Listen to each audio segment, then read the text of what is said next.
Hey guys, tonight we begin a journey that might make you uncomfortable, because I'm about to show you something that's been hiding in plain sight for 500 years.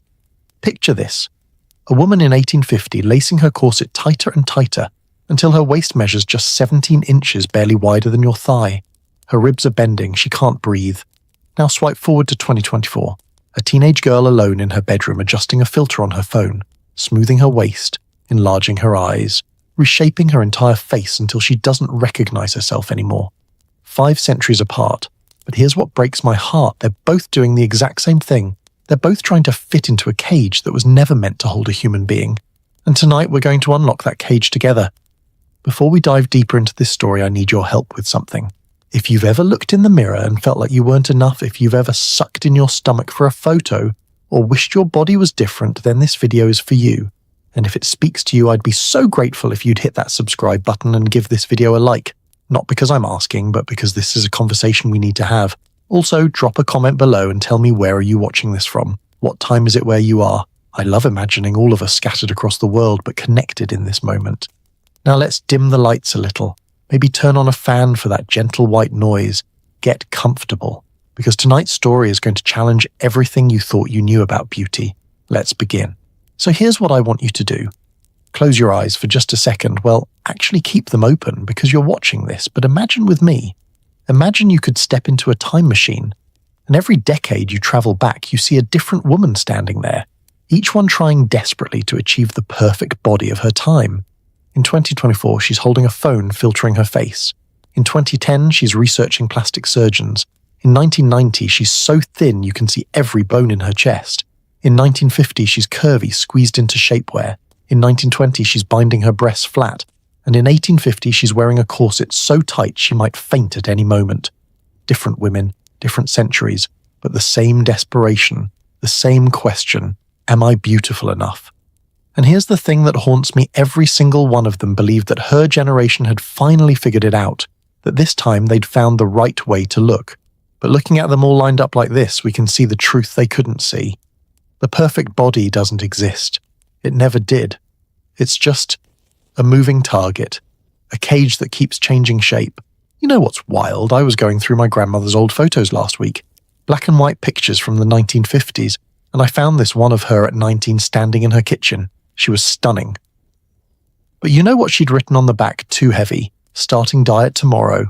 Too heavy. This woman, who probably weighed 120 pounds soaking wet, thought she was too heavy. And then I looked at my phone at a photo I'd just taken with 3 different filters on it, and I realized, oh my God, we're still doing it 60 years later, and we're still doing it. But here's where it gets really interesting and kind of terrifying. My grandmother's generation, they at least knew what real looked like. They might have felt bad about it, but they knew their bodies were real, and Marilyn Monroe's posters were, well, posters. But today, we compare ourselves to filtered versions of ourselves. We've created a version of ourselves that doesn't exist, and then we feel bad for not looking like it. How insane is that? Let me take you back to where this all started. Not to Instagram, not to Hollywood, but to a palace in France around 1547. There's a 14-year-old girl named Catherine de Medici, and she's about to change the course of women's bodies for the next 400 years. Catherine introduces something to the French court called a corset, or as they called it then, a pair of bodies, made from whalebone and iron stays designed to create this perfect conical shape. And here's the thing, it was actually considered quite scientific at the time. Doctors genuinely believed that women's bodies were too soft, too weak, and needed external structure, like we were buildings that might collapse without scaffolding. But Catherine didn't wear corsets because doctors told her to. She wore them because being beautiful, or rather being the right shape, was literally her job. As queen, her body was a political statement, and every other woman in the court had to follow along. Within a generation, corsets weren't just for queens anymore. They were for any woman who wanted to be seen as respectable. Rich women, poor women, even little girls as young as 3 or 4 wearing mini corsets to train their bodies early. Because here's the terrible truth they all learned: you couldn't get married without the right figure. You couldn't work in a respectable house. You couldn't even walk down the street without being judged. Your body wasn't yours anymore. It belonged to society. And society had very specific ideas about what it should look like. Now I know what you might be thinking. Okay, but that was centuries ago. We're more enlightened now. We know better. Do we let me paint you another picture? It's 2019. A study comes out from the American Psychological Association. They surveyed teenage girls about their Instagram use, and they found that just 30 minutes of scrolling, just 30 minutes, led to measurable increases in body dissatisfaction, anxiety, and depression. 30 minutes. That's less time than one episode of a TV show. Or how about this? In 2023, researchers found that beauty filters directly cause something called body dysmorphic disorder.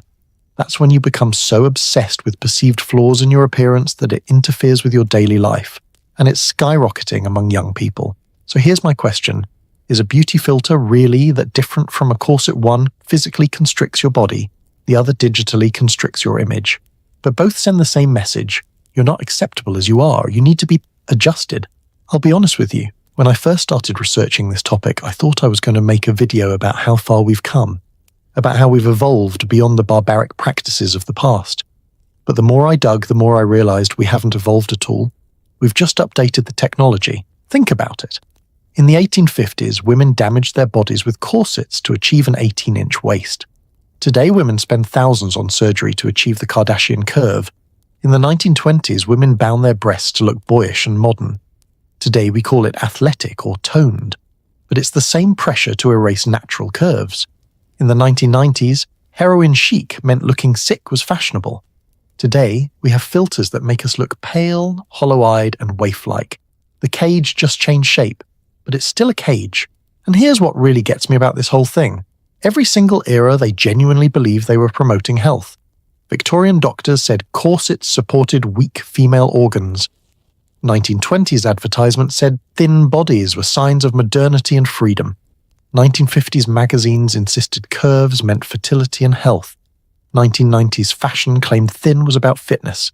And today we wrap it all in hashtags like fitspiration and just wellness.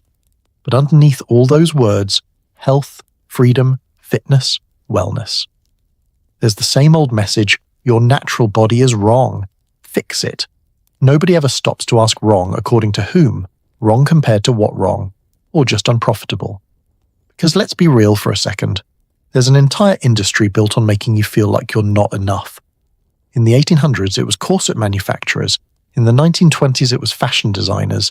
In the 1950s, it was Hollywood studios. Today, it's cosmetic companies, plastic surgeons, app developers, diet companies, and social media platforms. All of them profiting from your insecurity. Your body hasn't changed. But someone figured out they could make money by convincing you it should. So here's where we are. We've traveled back 500 years and we've seen the cage take many forms: whalebone and silk, rubber and metal, cotton and elastic, and now pixels and code. But it's all the same structure, the same prison.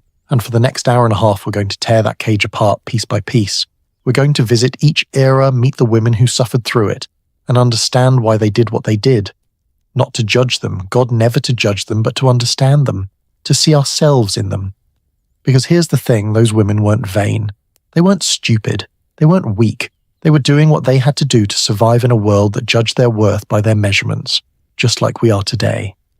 But now, right now, we have something they didn't have. We have perspective. We can see the pattern. We can see that every perfect body in history eventually became outdated, ridiculous, even cruel in hindsight, which means the current ideal, it'll be obsolete too. Maybe not today, maybe not tomorrow, but soon. And when you realize that, when you really understand that the beauty standard you're chasing is just as temporary and arbitrary as a whalebone corset, something shifts, something breaks open, and suddenly that cage doesn't look quite so solid anymore.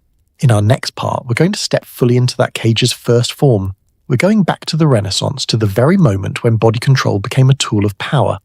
We're going to meet the queens and peasant girls, the doctors and dressmakers who created this system. And I'm going to show you exactly how a piece of clothing became a weapon. But before we go there, I want you to take a breath. Look away from the screen for just a moment. Look at your actual body, the one that's holding you up right now, that's breathing, that's alive. That body has survived every single beauty standard humans have ever invented. Every single one. Your body isn't the problem, it never was.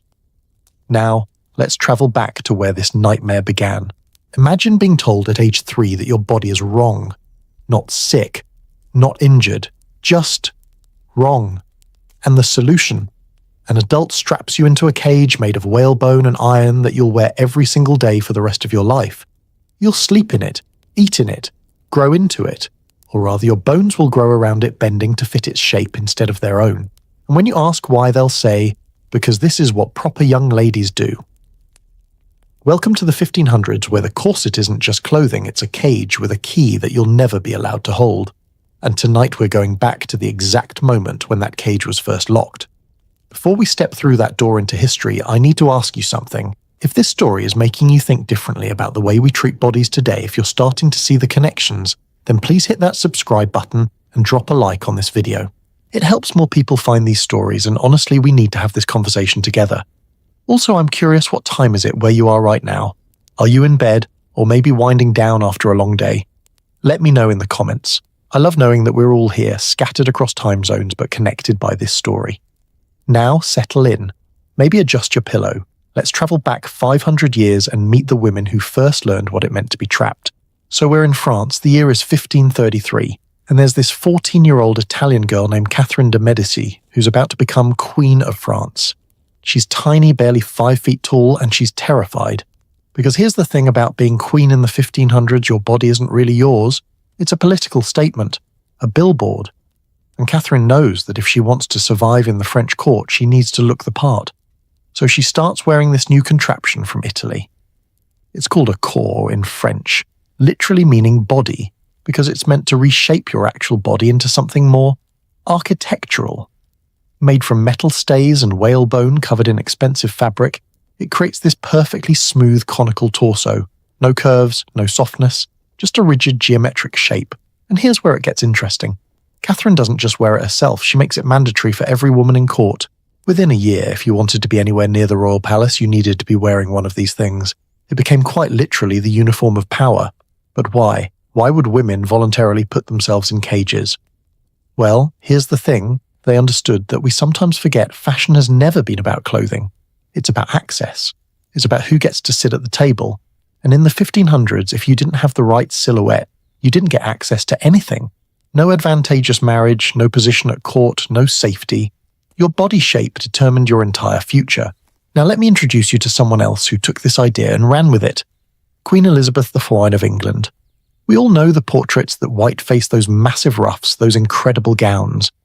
But what you don't see in those paintings is what's underneath. Elizabeth wore corsets reinforced with iron, not whalebone. Iron.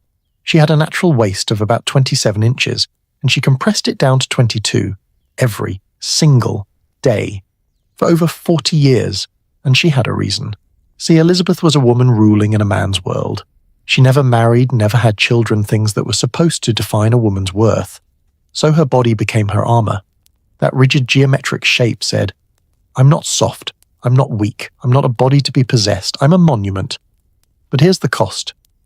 We have records from her attendants describing how she couldn't bend at the waist, how she had to be lifted in and out of chairs, how she suffered from chronic digestive problems. One of her ladies-in-waiting wrote that the Queen couldn't eat a full meal without experiencing great discomfort and distress of the stomach. She was suffocating herself to survive. Let that sink in for a moment. And it wasn't just queens. Within 50 years, corsets had spread through every social class in Europe. Rich women wore them in silk and velvet. Poor women wore them in rougher fabrics. But everyone wore them. Because here's what happened. Society figured out that if you control someone's body, you control their entire life. Think about it practically. If you're wearing a corset, you can't run. You can't bend over to work in fields. You can't fight back. You can't even take a full breath. You become quite literally ornamental, decorative, safe, and the justifications they used. Oh, they're fascinating. Let me share some real medical advice from the 1600s. I found these in actual published texts, and I promise you I'm not making this up. One doctor wrote, "The female form, being naturally weak and inclined to corruption, requires external support to prevent the wandering womb." Yes, they actually believed that without a corset, a woman's uterus might just wander around her body, like it was out for a stroll. Another physician claimed tight lacing improves the moral character by restricting the animal passions. Translation: if you can't breathe, you can't be sexual. Control the body, control the desire. And my personal favourite, proper corseting prevents hysteria by compressing the ovaries. Because apparently women's mental health was directly connected to how tightly we could squeeze our organs. This wasn't fringe medicine, by the way. This was mainstream published respected medical opinion, and women had to live by it. But here's where it gets even darker. Remember how I mentioned little girls wearing corsets? Let me tell you about that. In wealthy families, girls as young as 3 or 4 were put into children's corsets called stays to train their bodies from an early age. The logic was that if you started young enough, the bones would grow into the shape you wanted, like bonsai trees, but with human children. There's this heartbreaking account from a governess in 1650 who wrote about her young charge, a 6-year-old girl crying every night because her stays hurt too much to sleep. The governess begged the mother to loosen them, and you know what the mother said? Better she learn now that life isn't meant to be comfortable. 6 years old, and already learning that her body was something to be endured, not inhabited. By the time these girls reached adolescence, wearing a corset wasn't even a choice anymore. Their bodies had literally formed around it. Taking it off would feel like taking off their skeleton. They'd spent so many years compressed that their core muscles had atrophied. Some women genuinely couldn't stand upright without support. The cage had become part of them. Now I want to show you something really telling about how society viewed women's bodies during this period. Let's talk about the paintings. If you look at Renaissance and Baroque art from the 1500s and 1600s, you'll notice something strange. The women in these paintings, they're not quite human. They're porcelain, they're statues, they're decorative objects arranged in pleasing compositions. There's this famous painting from 1545 called Venus of Urbino by Titian. The woman is lying there completely still, completely passive, her body on display. And here's the thing, her waist in that painting is anatomically impossible. It's too small. Her torso is too long. But nobody questioned it, because that's what women were supposed to look like. That's what the corset created, so that's what art depicted. Women became art projects, and like any art, they weren't supposed to move or breathe or exist independently. They were supposed to be beautiful and still. One art critic from 1612 literally wrote, "The perfect female form resembles a well-turned vase. Thus, an empty container meant to hold flowers for someone else's enjoyment." And you know what's kind of tragically funny? While all this was happening to women, men's fashion was going in the complete opposite direction. Men's clothing in the 1600s was all about movement, practicality, power.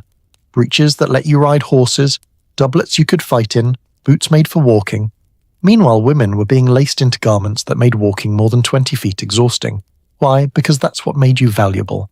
Delicate, refined, unable to escape. It's not subtle when you look at it that way, is it? There's this quote I found from a French philosopher in 1680 that really stuck with me.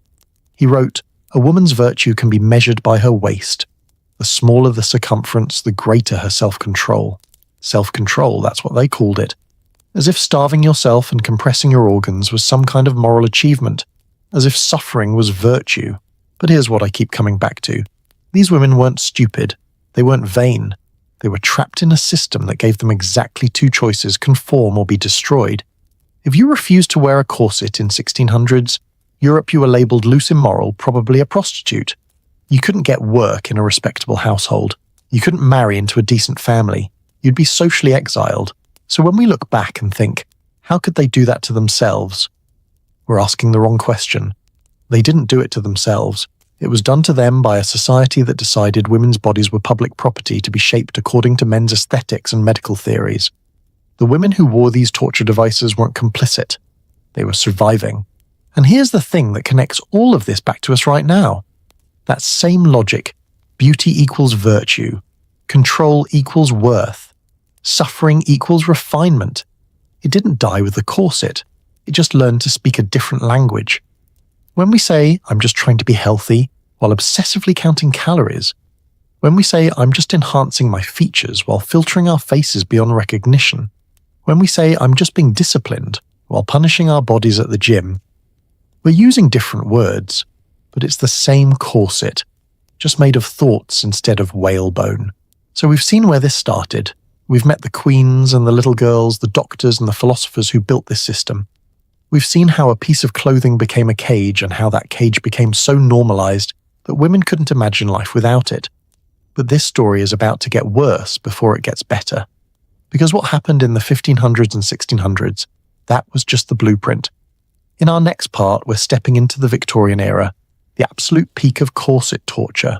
We're going to meet women who compressed their waist down to 17 inches. We're going to see x-rays of what that did to their bodies. And we're going to understand why even when women knew it was killing them, they couldn't stop. So take a breath. A full, deep breath, the kind those women never got to take. And let's continue this journey into the darkest chapter of body-shaming history. There's an x-ray from 1908 that I can't stop thinking about. It shows the rib cage of a woman who wore a corset for 30 years. And I need you to understand her ribs aren't shaped like ribs anymore. They're shaped like an hourglass. The bottom ribs have been pushed down so far they're touching her pelvis. The top ribs have been forced up and out. Her spine curves in an S shape that shouldn't be possible. And here's the thing that breaks my heart when doctors showed her this x-ray and explained the damage. She said, "But I looked beautiful, didn't I? Welcome to the Victorian era where beauty literally meant deforming your skeleton." And tonight, we're going to understand how an entire generation of women chose slow death over social death. If this story is hitting you in a place you didn't expect, I'd be so grateful if you'd consider subscribing and giving this video a like. These stories matter, and the more people who hear them, the more we can change the conversation. Also, I want to hear from you. Has there ever been a time when you hurt yourself trying to look a certain way? You don't have to share details, just drop her in the comments if you've been there. Sometimes it helps to know we're not alone in this. Now get comfortable. Maybe grab some water, stay hydrated, unlike the Victorian ladies we're about to meet, who thought drinking water made you fat. Let's step into the darkest chapter of body-shaming history. So here's what you need to understand about the Victorian era. This wasn't just about wearing corsets anymore. This had evolved into something much more extreme. It had a name, tight lacing, and it became an obsession that bordered on mania. The goal, a waist measurement of 17 to 19 inches. For context, the average adult woman's natural waist is 27 to 29 inches. So we're talking about compressing your body by 10 inches or more. Imagine wrapping a belt around your waist and pulling it tighter, and tighter, and tighter, until you can't breathe, can't eat, can't sit down. And then wearing that belt 23 hours a day for decades. That's tight lacing. And here's the wild part, it wasn't just personal vanity, it became a competitive sport. Women would compare waist measurements at parties like we compare follower counts today. There are documented accounts of women at balls literally fainting in competitions to see who could lace the tightest. The winner. Usually whoever passed out first, because that meant she'd committed the hardest. Let me repeat that. Fainting was the goal, because if you fainted, it proved you cared more about beauty than breathing. Now I want to introduce you to Polaire. She was a French actress and singer in the 1890s, and she became internationally famous for having a 16-inch waist. 16 inches. That's about the circumference of my thigh. She performed in cabarets and early silent films, and part of her act was showing off her waist. She'd stand on stage and men would try to wrap their hands around it, and when their fingers touched, the audience would gasp. She was billed as the girl with the wasp waist, like she was a circus attraction, which I guess she kind of was. But here's what they didn't advertise. Polaire could only perform for about 15 minutes at a time, before she had to go backstage to loosen her corset and breathe. She ate one small meal a day because that's all her compressed stomach could hold, and she died at 46 from complications of the digestive system. 16 inches. And she was considered lucky because she was famous for it. But most women weren't famous. Most women were just suffering quietly. And the stories are brutal. There's this diary entry from 1887 I found in a museum archive. A woman named Margaret writes, "Mother tightened my laces this morning until I wept. I begged her to stop, but she said, 'Would you rather be comfortable or married?' When I tried to eat breakfast, I retched. She seemed pleased. Would you rather be comfortable or married, as if those were the only two options? As if a woman's worth came down to how much pain she could endure." And here's where it gets even more disturbing. Tight lacing wasn't just about beauty, it was used as punishment. In some boarding schools for girls, if you misbehaved, they'd tighten your corset an extra inch and make you stand against a wall for hours. Some mothers would force their daughters to sleep in their corsets as punishment for talking back. There are accounts, and I apologize because this is dark, of girls being laced so tight they lost consciousness, and instead of loosening the corset, they'd just lay the girl down and wait for her to wake up. Then they'd continue the lacing. This wasn't beauty culture, this was sanctioned torture, and the medical establishment. Oh, They were having a field day, because finally they could document exactly what tight lacing did to the human body. And let me tell you, the list is horrifying. A study from 1893 documented women who had worn tight corsets for years.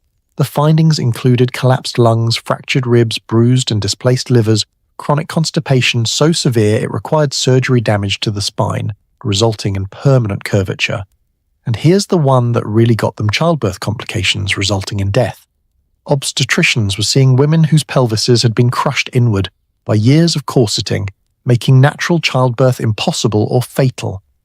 One doctor wrote in the British Medical Journal in 1895, "We are systematically deforming an entire generation of women, and they are dying in childbirth because of it." And yet. The corset industry fought back hard. They published pamphlets claiming corsets were actually healthy, that they supported women's weak organs, that women who didn't wear them were prone to wandering organs and hysteria. One corset manufacturer literally advertised his product as the health corset recommended by physicians for ladies of delicate constitution. Delicate constitution. That's what they called women they'd systematically weakened by preventing them from breathing properly for their entire lives. But here's where the story gets really interesting, because not everyone was buying it. The dress reform movement started in the 1850s, and by the 1870s it was gaining serious momentum. These were women and some men who were basically saying, hey, maybe torturing ourselves isn't actually necessary. They designed alternative clothing, looser corsets, rational dress that allowed movement, and they were mocked mercilessly for it. Newspapers called them manly women and hysterics. Political cartoons depicted them as ugly and unmarriageable. Fashion magazines warned that if women adopted these masculine clothes, they'd lose their femininity and their husbands. There's this quote from a fashion editor in 1882 that really captures the vitriol. "A woman who refuses the corset refuses civilization itself.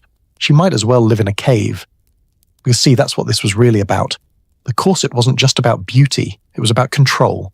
It was about keeping women literally bound, unable to run, unable to work physically demanding jobs, unable to exist independently.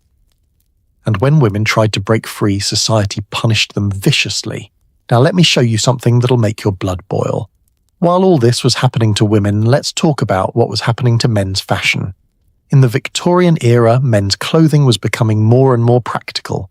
Trousers with pockets, jackets designed for movement, comfortable shoes. The Industrial Revolution meant men needed to move to work to travel, so their clothing evolved to support that. Meanwhile, women's clothing was going in the exact opposite direction. Corsets got tighter, skirts got bigger and heavier, some with up to 60 pounds of fabric. Sleeves got so restrictive you couldn't lift your arms above your shoulders. It's not subtle, is it? Men's bodies were being liberated for productivity. Women's bodies were being imprisoned to ensure they remained ornamental and dependent. There's this heartbreaking letter from 1889 that a woman wrote to a dress reform magazine. "My husband expects me to wear fashionable dress, yet complains I'm too weak to manage the household. He doesn't see that I'm weak because he insists I can't breathe." She gets it. She sees the trap, but she's powerless to escape it. And it wasn't just upper-class women. That's a myth we need to bust right now. The Industrial Revolution meant corsets could be mass-produced cheaply. Working-class women, servants, factory workers, they all wore corsets too. But here's the cruel irony. Rich women wore corsets to show they didn't need to work. Working women wore corsets to show they were respectable enough to work in decent establishments. So you'd have a housemaid wearing a corset while scrubbing floors on her hands and knees, barely able to breathe, because if she showed up to work without one, she'd be fired for being improper. I found records from a London textile factory in 1896. Multiple women collapsed at their machines from lack of oxygen. The factory owner's response: he installed fainting chairs, so women could briefly recover and then return to work. He didn't suggest they loosen their corsets. He just accepted that women fainting was a normal part of the workday. That's how normalized this torture had become. Now I want to talk about pregnancy, because this is where Victorian body shaming reveals its absolute cruelest face. Pregnant women were expected to hide their condition for as long as possible. Why? Because visible pregnancy was considered indelicate and indecent. So they made maternity corsets special corsets designed to compress a pregnant belly. Yes, you read that right. They were compressing pregnant women's abdomens. There are medical records from Victorian hospitals documenting premature births, stillbirths, and maternal deaths linked directly to corseting during pregnancy. One doctor's case notes from 1878 describe a woman who wore her corset throughout pregnancy and delivered a baby with a permanently misshapen skull from compression. And when doctors pleaded with women to stop, you know what the women said? "But if I don't wear it, people will talk. They'll call me improper. I'll be shunned." They chose their baby's health or their own lives second to social acceptance. And before we judge them, we need to remember being socially shunned in Victorian society could mean losing your home, your income, your entire life. They weren't being vain. They were being rational within an insane system. But here's what really gets me about all of this. There's evidence that Victorian photographers regularly retouched photos to make women's waists look even smaller than they already were. So women were torturing themselves to achieve a standard that was literally impossible because the photos they were comparing themselves to were edited. Sound familiar? In 1890, a woman would look at a retouched photograph in a magazine and think, "Why don't I look like that? I must not be trying hard enough." And she'd lace tighter, eat less, suffer more, chasing an image that didn't exist. Over 100 years later, we're doing the exact same thing with Instagram filters and Photoshop. The technology changed. The tragedy didn't. So we've seen the absolute worst of what body shaming can become. We've met women whose skeletons were permanently deformed. We've heard stories of mothers crushing their daughters literally and figuratively. We've seen how an entire society convinced itself that torture was beauty and suffering was virtue. But here's the thing about hitting rock bottom: eventually you have to either stay there or claw your way up. And in the early 1900s, something was about to shift. Something was about to shatter the corset's stranglehold on women's bodies. Because a generation of young women was about to look at their mothers' broken bodies and say, absolutely not. They were about to cut their hair, flatten their chests, and reject every single Victorian ideal. They were about to become flappers, and in our next part we're going to meet them. We're going to understand their rebellion, and we're going to see how even in freedom they found a new cage. June 1919. World War I has just ended. And across America and Europe, something unprecedented is happening. Women are walking into barbershops, places they've never been allowed to enter before, and asking for their hair to be cut short. Not trimmed. Cut. Bob cuts. Eton crops. Some so short you'd mistake them for boys. The barbers are shocked. Their fathers are horrified. Their mothers are weeping. But these young women, they're grinning. Because for the first time in their lives, they can feel the wind on the backs of their necks. They can move their heads without pins and combs stabbing their scalps. They're light. They're free. Or at least that's what they thought. What they didn't realize, what none of them could see, yet was that they'd just traded one cage for another. The corset was gone, yes. But in its place came something potentially more insidious, the belief that liberation meant making your body disappear. Let me explain what I mean. The 1920s are often romanticized as this glamorous, jazz-filled era of female empowerment. And in many ways they were. Women had just won the right to vote in America. They were entering the workforce in record numbers. They were smoking in public, driving cars, dating without chaperones. The Victorian rules were crumbling. But here's what's fascinating and kind of tragic. The moment women gained political and social freedom, society immediately invented a new way to control their bodies. The new ideal wasn't the hourglass anymore, it was the straight line. No breasts, no hips, no curves whatsoever. The fashionable body of the 1920s was quite literally the body of a prepubescent boy. And there's a reason for that. Stay with me because this gets psychological. The older generation, the Victorian mothers and fathers, had just spent 4 years watching their sons die in trenches. They came home from World War I to find their daughters smoking, drinking, cutting their hair, and demanding independence. And they were terrified. Because daughters who looked like women might have sex, might get pregnant, might make all the same mistakes. But daughters who looked like children, daughters who erased every sign of sexual maturity from their bodies, well, those felt safer to control. So the fashion industry, still run entirely by men, by the way, decided that the modern woman should have the body of a teenage boy. And they called it liberation. Let me introduce you to the garment that made this possible, the Symington side lacer. I know it sounds like a Victorian torture device, and honestly, it kind of was. The side lacer was basically a flattening bra. You'd put it on, then pull these side straps that would compress your breasts completely flat against your chest. The advertisements from 1923 literally said, "Achieve the boyish figure every modern girl desires." One ad I found showed a before and after silhouette. The before showed a natural female body. The after showed a straight line with the caption, "Now you're ready for fashion," as if your natural body wasn't ready, as if you needed to be erased first. And these weren't fringe products. The Symington side lacer sold millions. There was also the Flatter You brassiere, the Boischform binder, and dozens of other brands all competing to help women eliminate their curves. But here's the question nobody was asking. If you just escaped from a corset that crushed your waist, why would you immediately buy a garment that crushed your breasts? If you just fought for the right to breathe, why would you voluntarily stop breathing again? The answer is heartbreaking because they'd been taught that freedom meant fitting a new mold, just a different one. Now, the icons of this era, let me tell you about them because their stories reveal so much. There's Clara Bow, the original It Girl. She was the biggest star of the silent film era, famous for her energy, her sexuality, her wild spirit. In 1927, she starred in a movie literally called It, meaning she had that indefinable quality that made everyone want her. But here's what the public didn't know. Clara Bow was naturally curvy. She had breasts and hips that didn't fit the flapper ideal at all. So before every film, costume designers would bind her chest with tight elastic bandages, sometimes so tight that she'd develop bruising. She wrote in a letter to a friend, "I feel like I'm suffocating in my own skin." The It Girl, the symbol of freedom and modernity, suffocating in bandages. Or Louise Brooks, the woman with the most iconic bob haircut in history. That sleek, geometric, perfectly modern look. She became the face of 1920s beauty. And in interviews later in life, she talked about the pressure to stay thin. She said, "We didn't eat. That was the secret. Cigarettes and black coffee for breakfast, lunch, and dinner. And if you felt faint, you took some cocaine." Cocaine, not as a party drug, but as a diet aid. That's how desperate women were to achieve the boyish figure. Because here's what they quickly learned. It's one thing to flatten your chest with a binder, but if you have hips, if you have a naturally curvy body, there's only one solution: starve it away. And this is where diet culture as we know it today really begins. Before the 1920s, dieting wasn't really a thing for most women. Food scarcity was a problem, not abundance. You ate what you could afford, and that was that.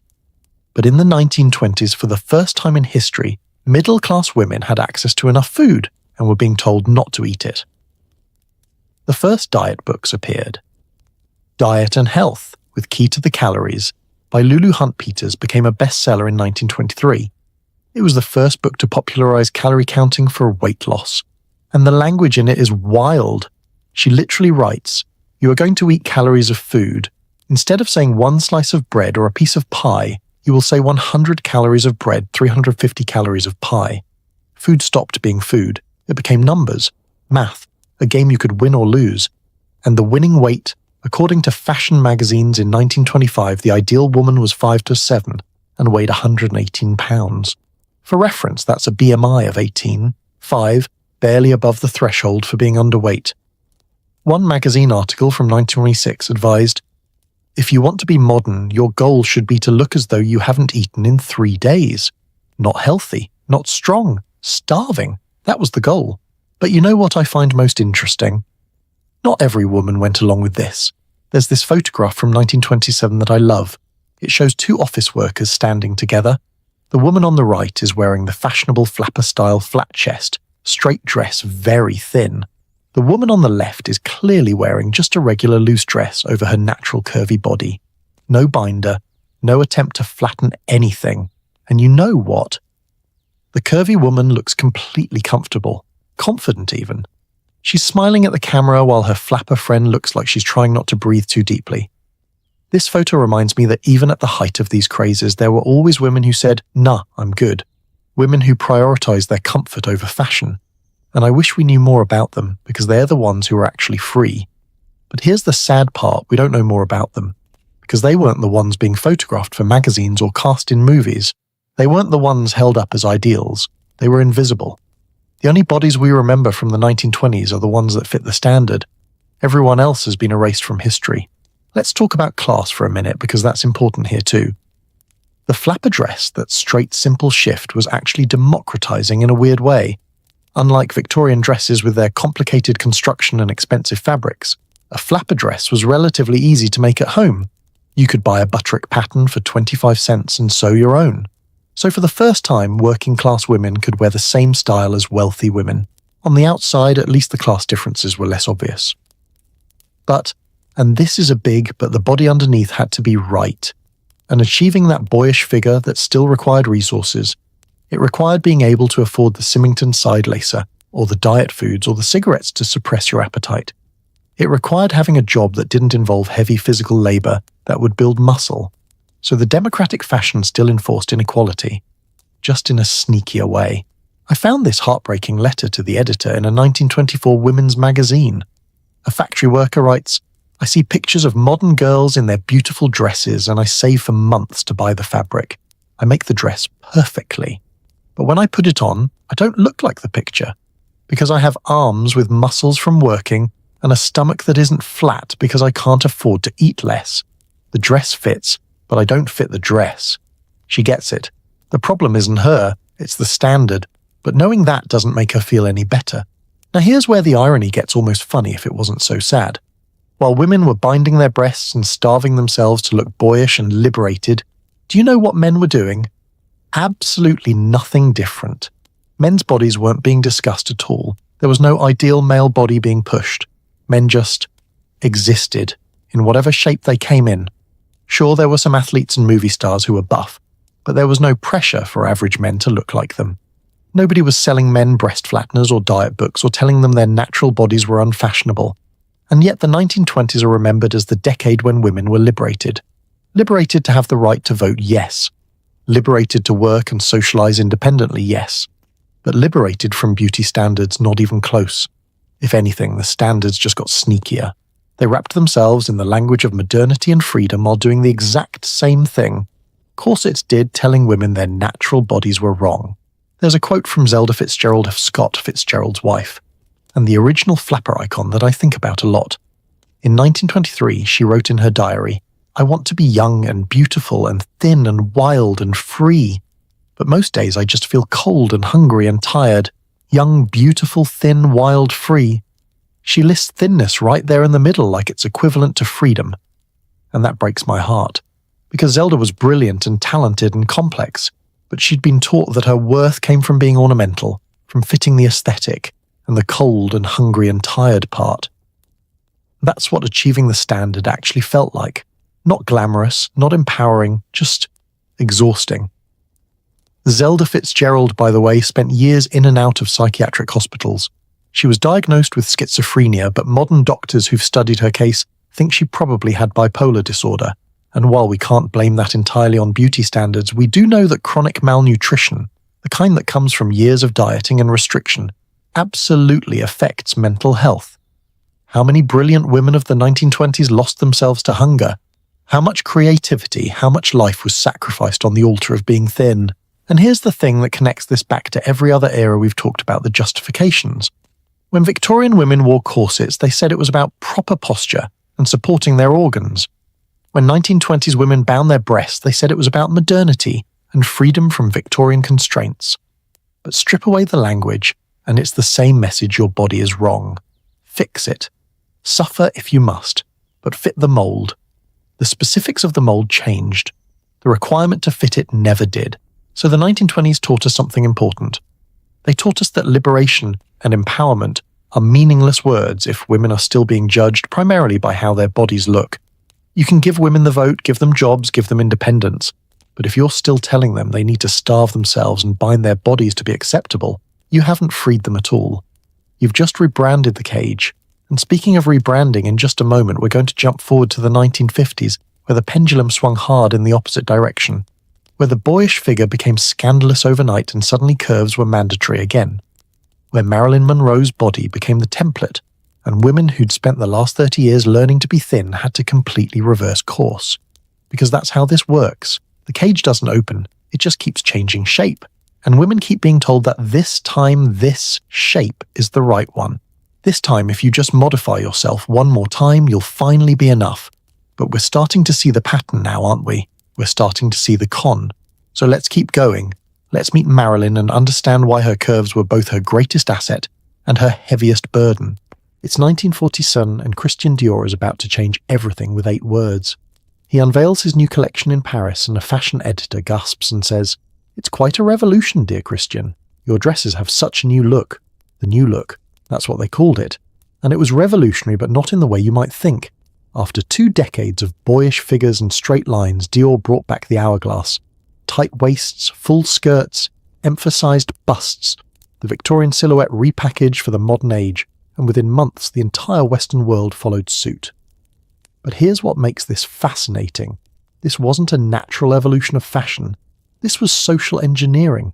And if we look closely at why curves came roaring back in the 1950s, we'll see something that's both brilliant and deeply disturbing about how society uses women's bodies as a political tool.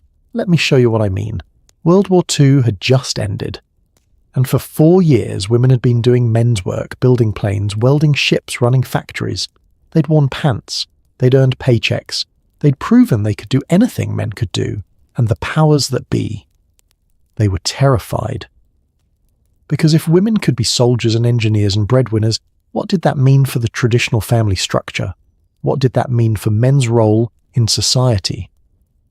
So the response was swift and deliberate. The government, the media, the fashion industry, they all collaborated on a campaign to push women back into the home. And they did it by redefining what a real woman looked like.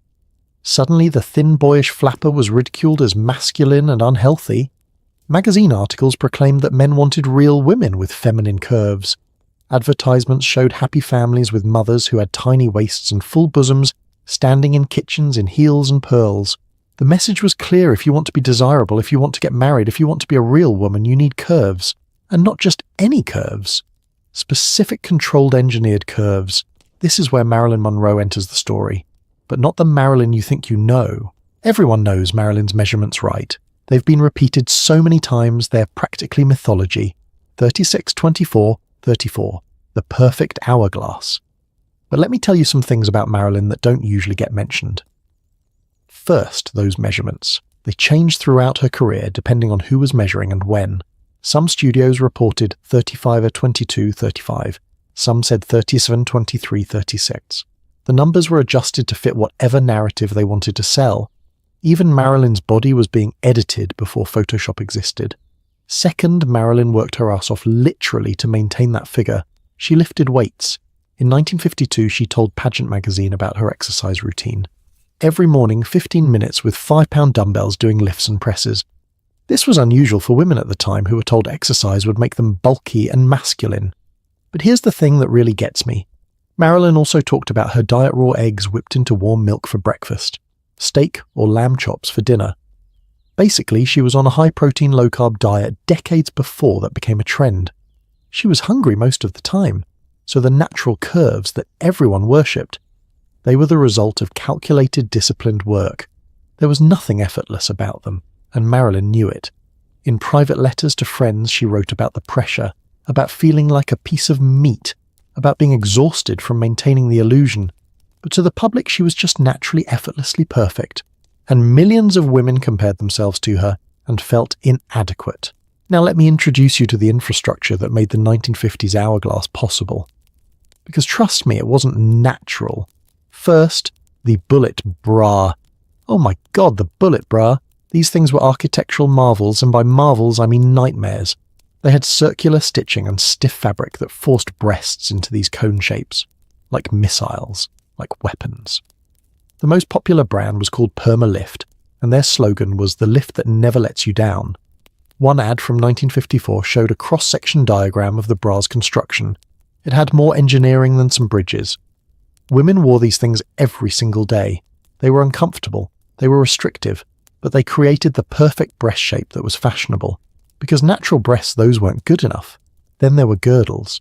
The 1950s girdle was basically a corset's granddaughter, made of thick elastic and rubber, designed to compress your entire midsection from ribs to thighs.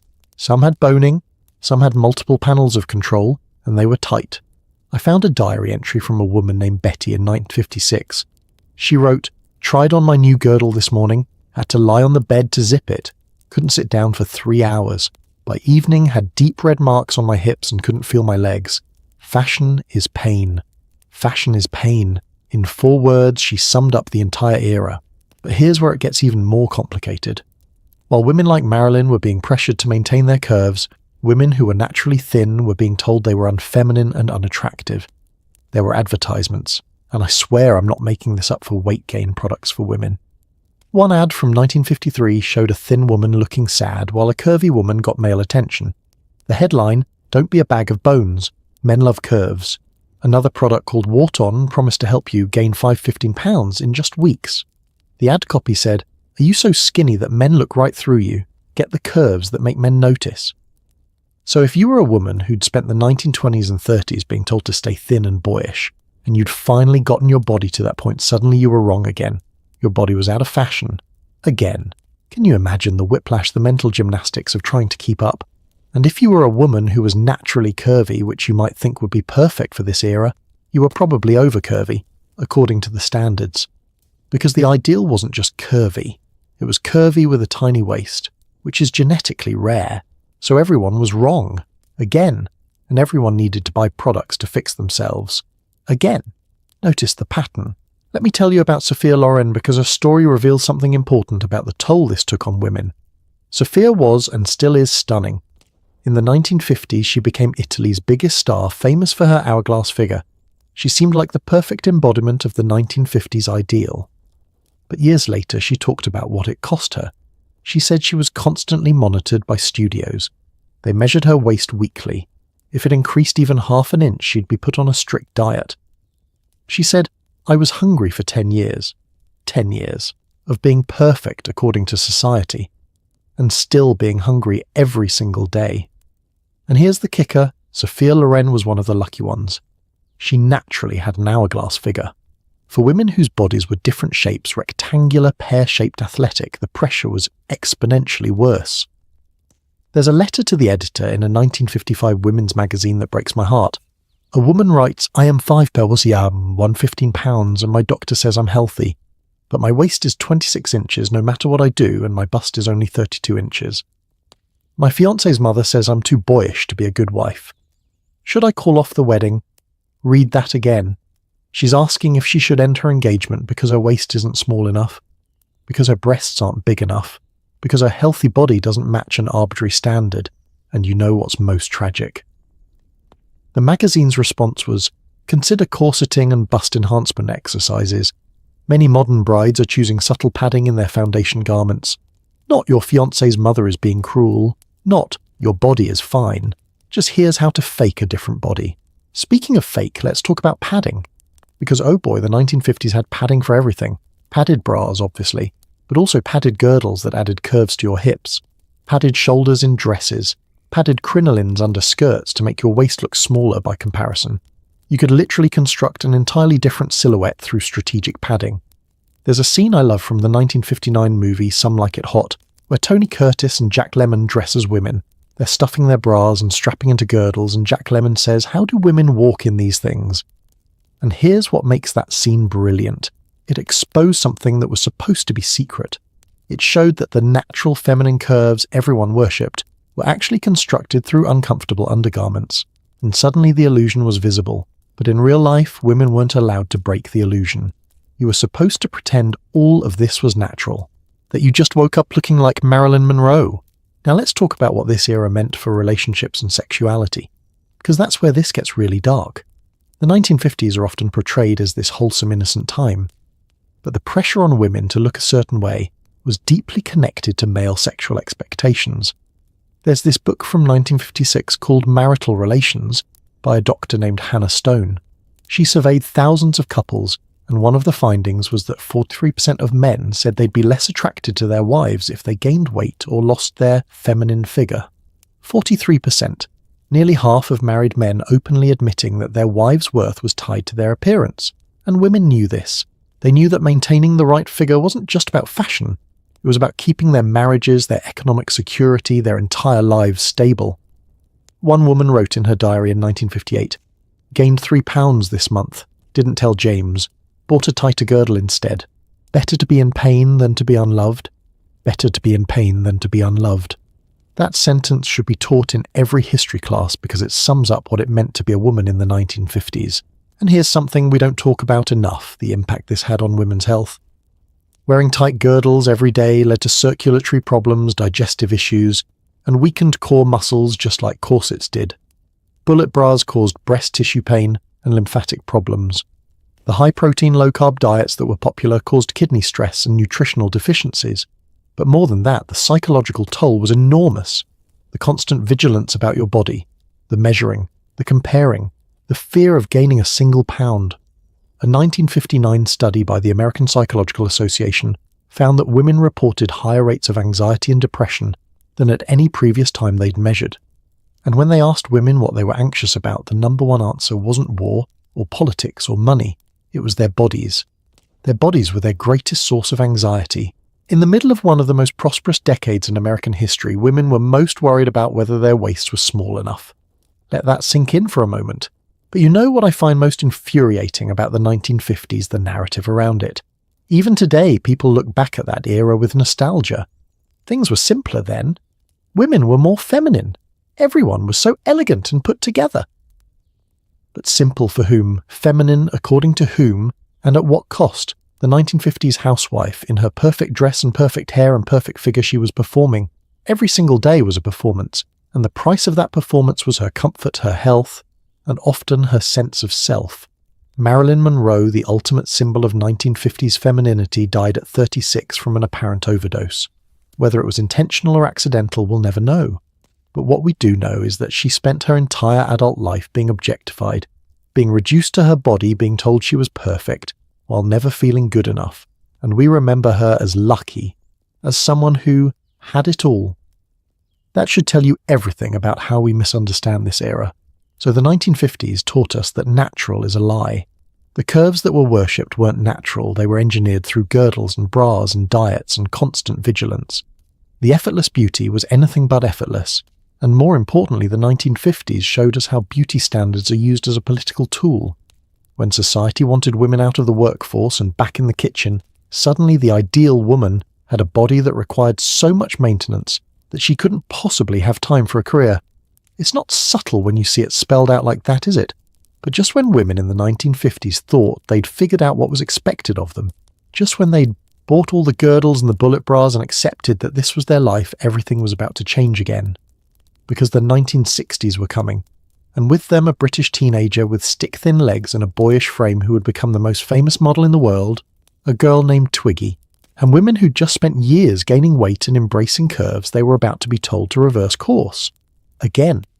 So let's fast forward now to the swinging 60s, where youth culture exploded and the ideal body became once again as thin and straight as possible, where miniskirts and mod fashion required legs that went on forever and bodies that barely existed.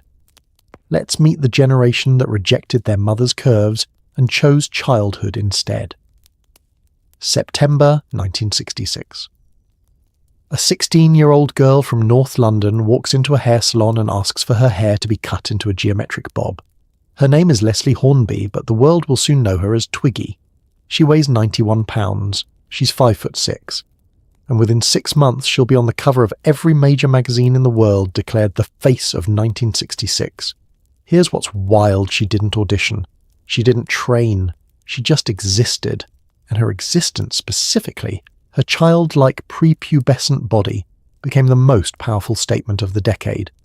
But why? Why did an entire generation suddenly decide that looking like a teenager was the ultimate goal? And more importantly, what were they rebelling against? The answer is more complex and more tragic than you might think. To understand the 1960s, you have to understand what was happening in the world. Vietnam War, civil rights movement, counterculture explosion. Young people were watching their friends die in a war they didn't believe in. They were watching their parents' generation, the responsible adults, make decisions that felt insane. And they thought, if that's what adulthood looks like, we want nothing to do with it. This wasn't just about fashion. This was about rejecting everything their parents represented. And their parents' bodies, those 1950s hourglass figures, became symbols of everything wrong with the older generation. Curves meant conformity. Curves meant motherhood. Curves meant settling down in the suburbs and living the life your parents wanted for you. So the young women of the 1960s looked at their mothers' bodies and said, absolutely not. We're going in the opposite direction. We're going to stay young forever. And staying young meant staying thin, staying straight, staying small. Twiggy became the embodiment of this rebellion. But let me tell you some things about Twiggy that make this story more complicated than the mythology suggests. First, her measurements 31, 22, 32. At 5'6" and 91 pounds, that's a BMI of 14.7. For context, a BMI under 18.5 is considered underweight. Under 16 is severely underweight. Twiggy was at 14.7. But here's what's interesting, Twiggy herself didn't choose this. In interviews later in life, she talked about how uncomfortable she was with the attention. She said, "I was just a skinny kid from London. I didn't understand why everyone was obsessed with how thin I was." She also revealed that she didn't diet to maintain her weight. She was just naturally that thin as a teenager. Her metabolism, her genetics, that was her natural body at that age. But what happened when her natural teenage metabolism slowed down, when she grew into her 20s and her body naturally wanted to add weight? She felt like a failure. She talked about the pressure to stay 91 pounds forever, even as her body matured. She said, "I felt like I was betraying everyone by growing up." Betraying everyone by growing up. That's the 1960s in one sentence. The fashion that went along with this body ideal was revolutionary in its own way. Mary Quant invented the miniskirt in 1964, and it changed everything. For the first time in centuries, women's legs were fully visible, not just ankles, legs. The miniskirt could be 6, 7, 8 inches above the knee. Some were practically shorts, and this required a specific body. Long, thin legs, no visible cellulite, no muscle definition, just smooth, endless, childlike legs. I found an article from Vogue in 1967 that gave advice on how to wear the mini. It said, "The miniskirt is not for everyone. It requires the legs of a dancer and the courage of a revolutionary." But then the article went on to describe what dancer legs meant: thin thighs with a gap, no visible muscle knees that don't touch. In other words, legs that don't actually exist on most adult women. And if you didn't have those legs, there were solutions. Thick tights to smooth everything out. Standing poses that created the illusion of a thigh gap. And of course, diet pills. Oh, the diet pills of the 1960s. Let's talk about those. The 1960s saw the explosion of pharmaceutical weight loss pills. And when I say explosion, I mean it was a multi-million-dollar industry practically overnight. The most popular were amphetamines literally speed-marketed as diet aids. Dexedrine, Benzedrine, Dexamel. These were prescribed by doctors, advertised in women's magazines and sold at corner drugstores. One ad from 1965 showed a smiling woman in a mini skirt with the headline, "Ask your doctor about Dexamel for the figure you've always wanted." The fine print mentioned it was a mild stimulant to suppress appetite. Mild stimulant. It was speed. It was amphetamines. And millions of women were taking it daily to stay thin enough for the miniskirt. The side effects: anxiety, insomnia, heart palpitations, addiction. But hey, at least you fit into the fashion, right? There's a heartbreaking memoir from a woman named Patricia, who was a college student in 1968. She wrote, "All my doormates were taking diet pills. We called them study aids because they kept you awake and killed your appetite. I took them for 3 years. By graduation I weighed 98 pounds and my hands shook constantly. But I looked great in a miniskirt. Looked great, while literally poisoning herself." But here's where the 1960s get really interesting from a cultural standpoint. This wasn't just about fashion, it was about the birth control pill. The pill was approved by the FDA in 1960, and for the first time in human history, women had reliable control over their reproduction. This changed everything. Suddenly women could have sex without the fear of pregnancy. They could delay marriage. They could focus on careers. They could be sexual beings without becoming mothers. And what does a sexual but not maternal woman look like? Well, according to the 1960s, she looks like a teenager. Thin, flat-chested, endless legs, childlike face. Do you see what's happening here? The moment women gained reproductive freedom, the beauty ideal became prepubescent. The moment women could be sexual without consequences, the ideal body became one that doesn't look capable of reproduction. Is that a coincidence, or is that society's way of saying, okay, you can have sexual freedom, but only if you don't look threatening, only if you stay small, only if you stay safe? Think about that for a moment. Let me introduce you to Jean Shrimpton, another iconic model of the 1960s. She was called the Shrimp, which should tell you something right there. Jean was Twiggy's predecessor, slightly taller at 5'9", but still incredibly thin. She became famous for wearing a mini dress to a horse racing event in 1965 in Australia. The dress was 4 inches above her knee, and she wasn't wearing stockings or gloves. The scandal was international. The event organisers called her indecent. Newspapers ran headlines like, "British Model Shocks Melbourne." The Catholic Church issued a statement condemning her outfit. But here's what makes this fascinating. Jean Shrimpton was showing her legs. Just her legs. Not her breasts or her stomach or anything else. Just her legs. And yet the reaction was as if she'd appeared naked. Because for centuries women's legs had been hidden. They were considered intensely sexual. And suddenly they were everywhere. But the legs that were acceptable to show, they had to be thin. They had to be long. They had to look young. Jean talked about this years later. She said, "We were told we were liberating fashion, but really we were just creating a new prison. Instead of being trapped in girdles, we were trapped by the requirement to stay eternally youthful. Trapped by youth."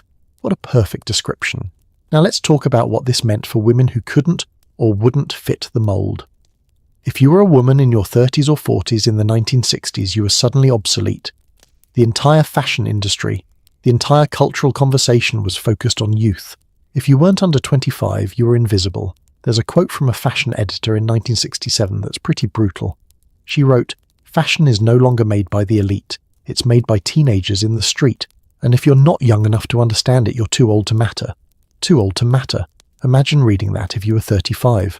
And it wasn't just about age. If you were a woman with curves, natural adult curves, you were square. That was the insult of the era. Square meant old-fashioned, boring, conventional. One woman wrote to a magazine advice column in 1969, "I'm 24 years old with a 36-26-36 figure. 10 years ago I would have been considered ideal. Now I'm told I look matronly." How did having breasts become unattractive? How did having breasts become unattractive? That's the question, isn't it? The answer: when youth became the ultimate currency, adult bodies became liabilities. But you know what I find most disturbing about the 1960s ideal? It wasn't just that thin was in, it was that childlike was in. Models were made up to look even younger than they were. False eyelashes were applied to make eyes look bigger like a child's. Makeup was pale and soft like a child's. Hair was cut in geometric bobs like a child's. There's a photographer from the era named David Bailey who shot many of these iconic images.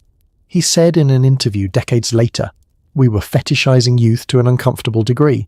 Looking back at those photos, some of those girls looked 12, and we were selling them as sex symbols."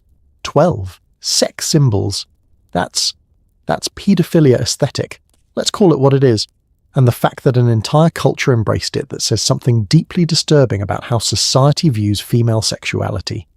Women could be sexual, but only if they looked like children. Only if they looked non-threatening. Only if they looked like they couldn't actually have power. The modelling industry changed forever during this decade. Before the 1960s, models were relatively anonymous. They were clothes hangers. But in the 1960s, models became celebrities. Twiggy wasn't just a model, she was a brand. She had her own product lines, her own lunchboxes, her own dolls. Little girls played with Twiggy dolls and dreamed of looking like her. And what were they dreaming of? Looking like a 91-pound teenager. The eating disorder research from this period is shocking. Between 1960 and 1969, diagnosed cases of anorexia nervosa increased by 300% in the United States and Britain. 300% in one decade. And researchers directly connected it to the fashion industry. One study from 1968 surveyed teenage girls and found that 78% said they wanted to look like Twiggy. When asked why, the most common answer was, because thin means modern. Thin means modern. Thin means relevant. Thin means young.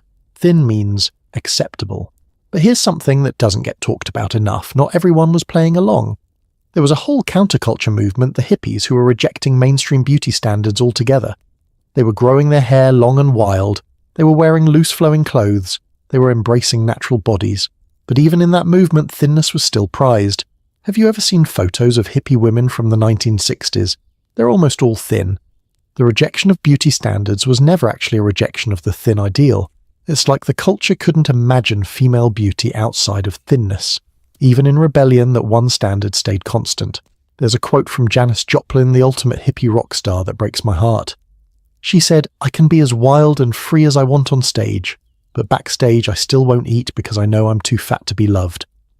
Janis Joplin, one of the most talented musicians of the generation, still starving herself because she thought she was too fat. She weighed 120 pounds. At 5'6", that's a perfectly healthy weight, but she thought she was too fat. That's the 1960s. Even the rebels couldn't escape the cage. So what did the 1960s teach us? They taught us that rebellion can be commodified. That youth culture, which started as a genuine rejection of the older generation, was quickly turned into a marketing tool. They taught us that you can wrap oppression in the language of liberation. The miniskirt was sold as freedom, but it came with strict requirements about what your legs should look like. They taught us that when women gain power in one area, like reproductive rights society, we'll find new ways to control them in another area, like making the beauty ideal impossible to maintain past age 25. And most importantly, the 1960s taught us that youth worship is dangerous, because youth doesn't last. And if your entire worth is tied to looking young, what happens when you inevitably age? You become invisible, or you fight aging with increasingly desperate measures, which is exactly what was about to happen in the next era. Because the 1970s and 80s were coming, and with them the supermodel era, the Amazons, Cindy Crawford, Elle Macpherson, Claudia Schiffer, women who were tall-toned, athletic and powerful-looking. It seemed like a correction, like maybe we were moving toward a healthier ideal. Women who looked strong instead of childlike. Women who looked like women instead of girls. But as we're about to see, strong is just another cage, because the definition of strong was very specific, and achieving it required just as much suffering as any previous ideal. So let's step into the era of the supermodel and understand how fitness became the new corset. Picture this. It's 1982 and Jane Fonda appears on your television screen wearing a hot pink leotard, leg warmers and a headband. She's smiling, no, she's grinning while doing her 100th squat. And she says breathlessly, "Feel the burn, no pain, no gain." And millions of women across America think, yes, this is it. This is what liberation looks like. But is it? Because here's what nobody mentioned in those workout videos. Jane Fonda was battling bulimia for most of the decade. She was throwing up after meals, taking laxatives, exercising until her body broke down, and she was selling health. Welcome to the 1970s and 80s, where the cage didn't disappear, it just learned to speak the language of empowerment, where suffering was rebranded as fitness, where control was renamed wellness, and where women were told that if they just worked hard enough, punished their bodies enough, they could finally be free. Spoiler alert, they couldn't. The supermodel era seemed like progress. After decades of waif-like models who looked like they might blow away in a strong wind, suddenly we had these Amazonian women. Cindy Crawford at 5'9", Ella Macpherson at 6 feet, Claudia Schiffer at 5'11". They were tall, they were tanned, they looked powerful, and the messaging around them was different too. These weren't fragile creatures who needed protecting. These were strong women, athletic, healthy, finally right. Finally a body ideal that wasn't about making yourself smaller or weaker. Well, not exactly, because let me tell you about the reality behind that healthy athletic body. Let me tell you what it actually took to look like a supermodel in 1985. First, the measurements. Cindy Crawford's famous stats were 34, 26, 35. At 5'9" and 135 pounds, Ella Macpherson was nicknamed The Body, and her measurements were 36, 24, 35. At 6 feet, she weighed about 130 pounds. Do the math on that for a second.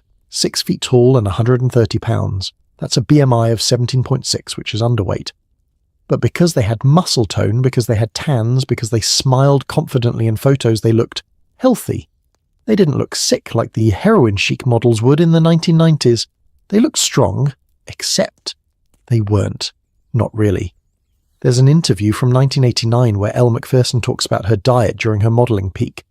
She said she ate clean, which meant basically chicken breast and steamed vegetables.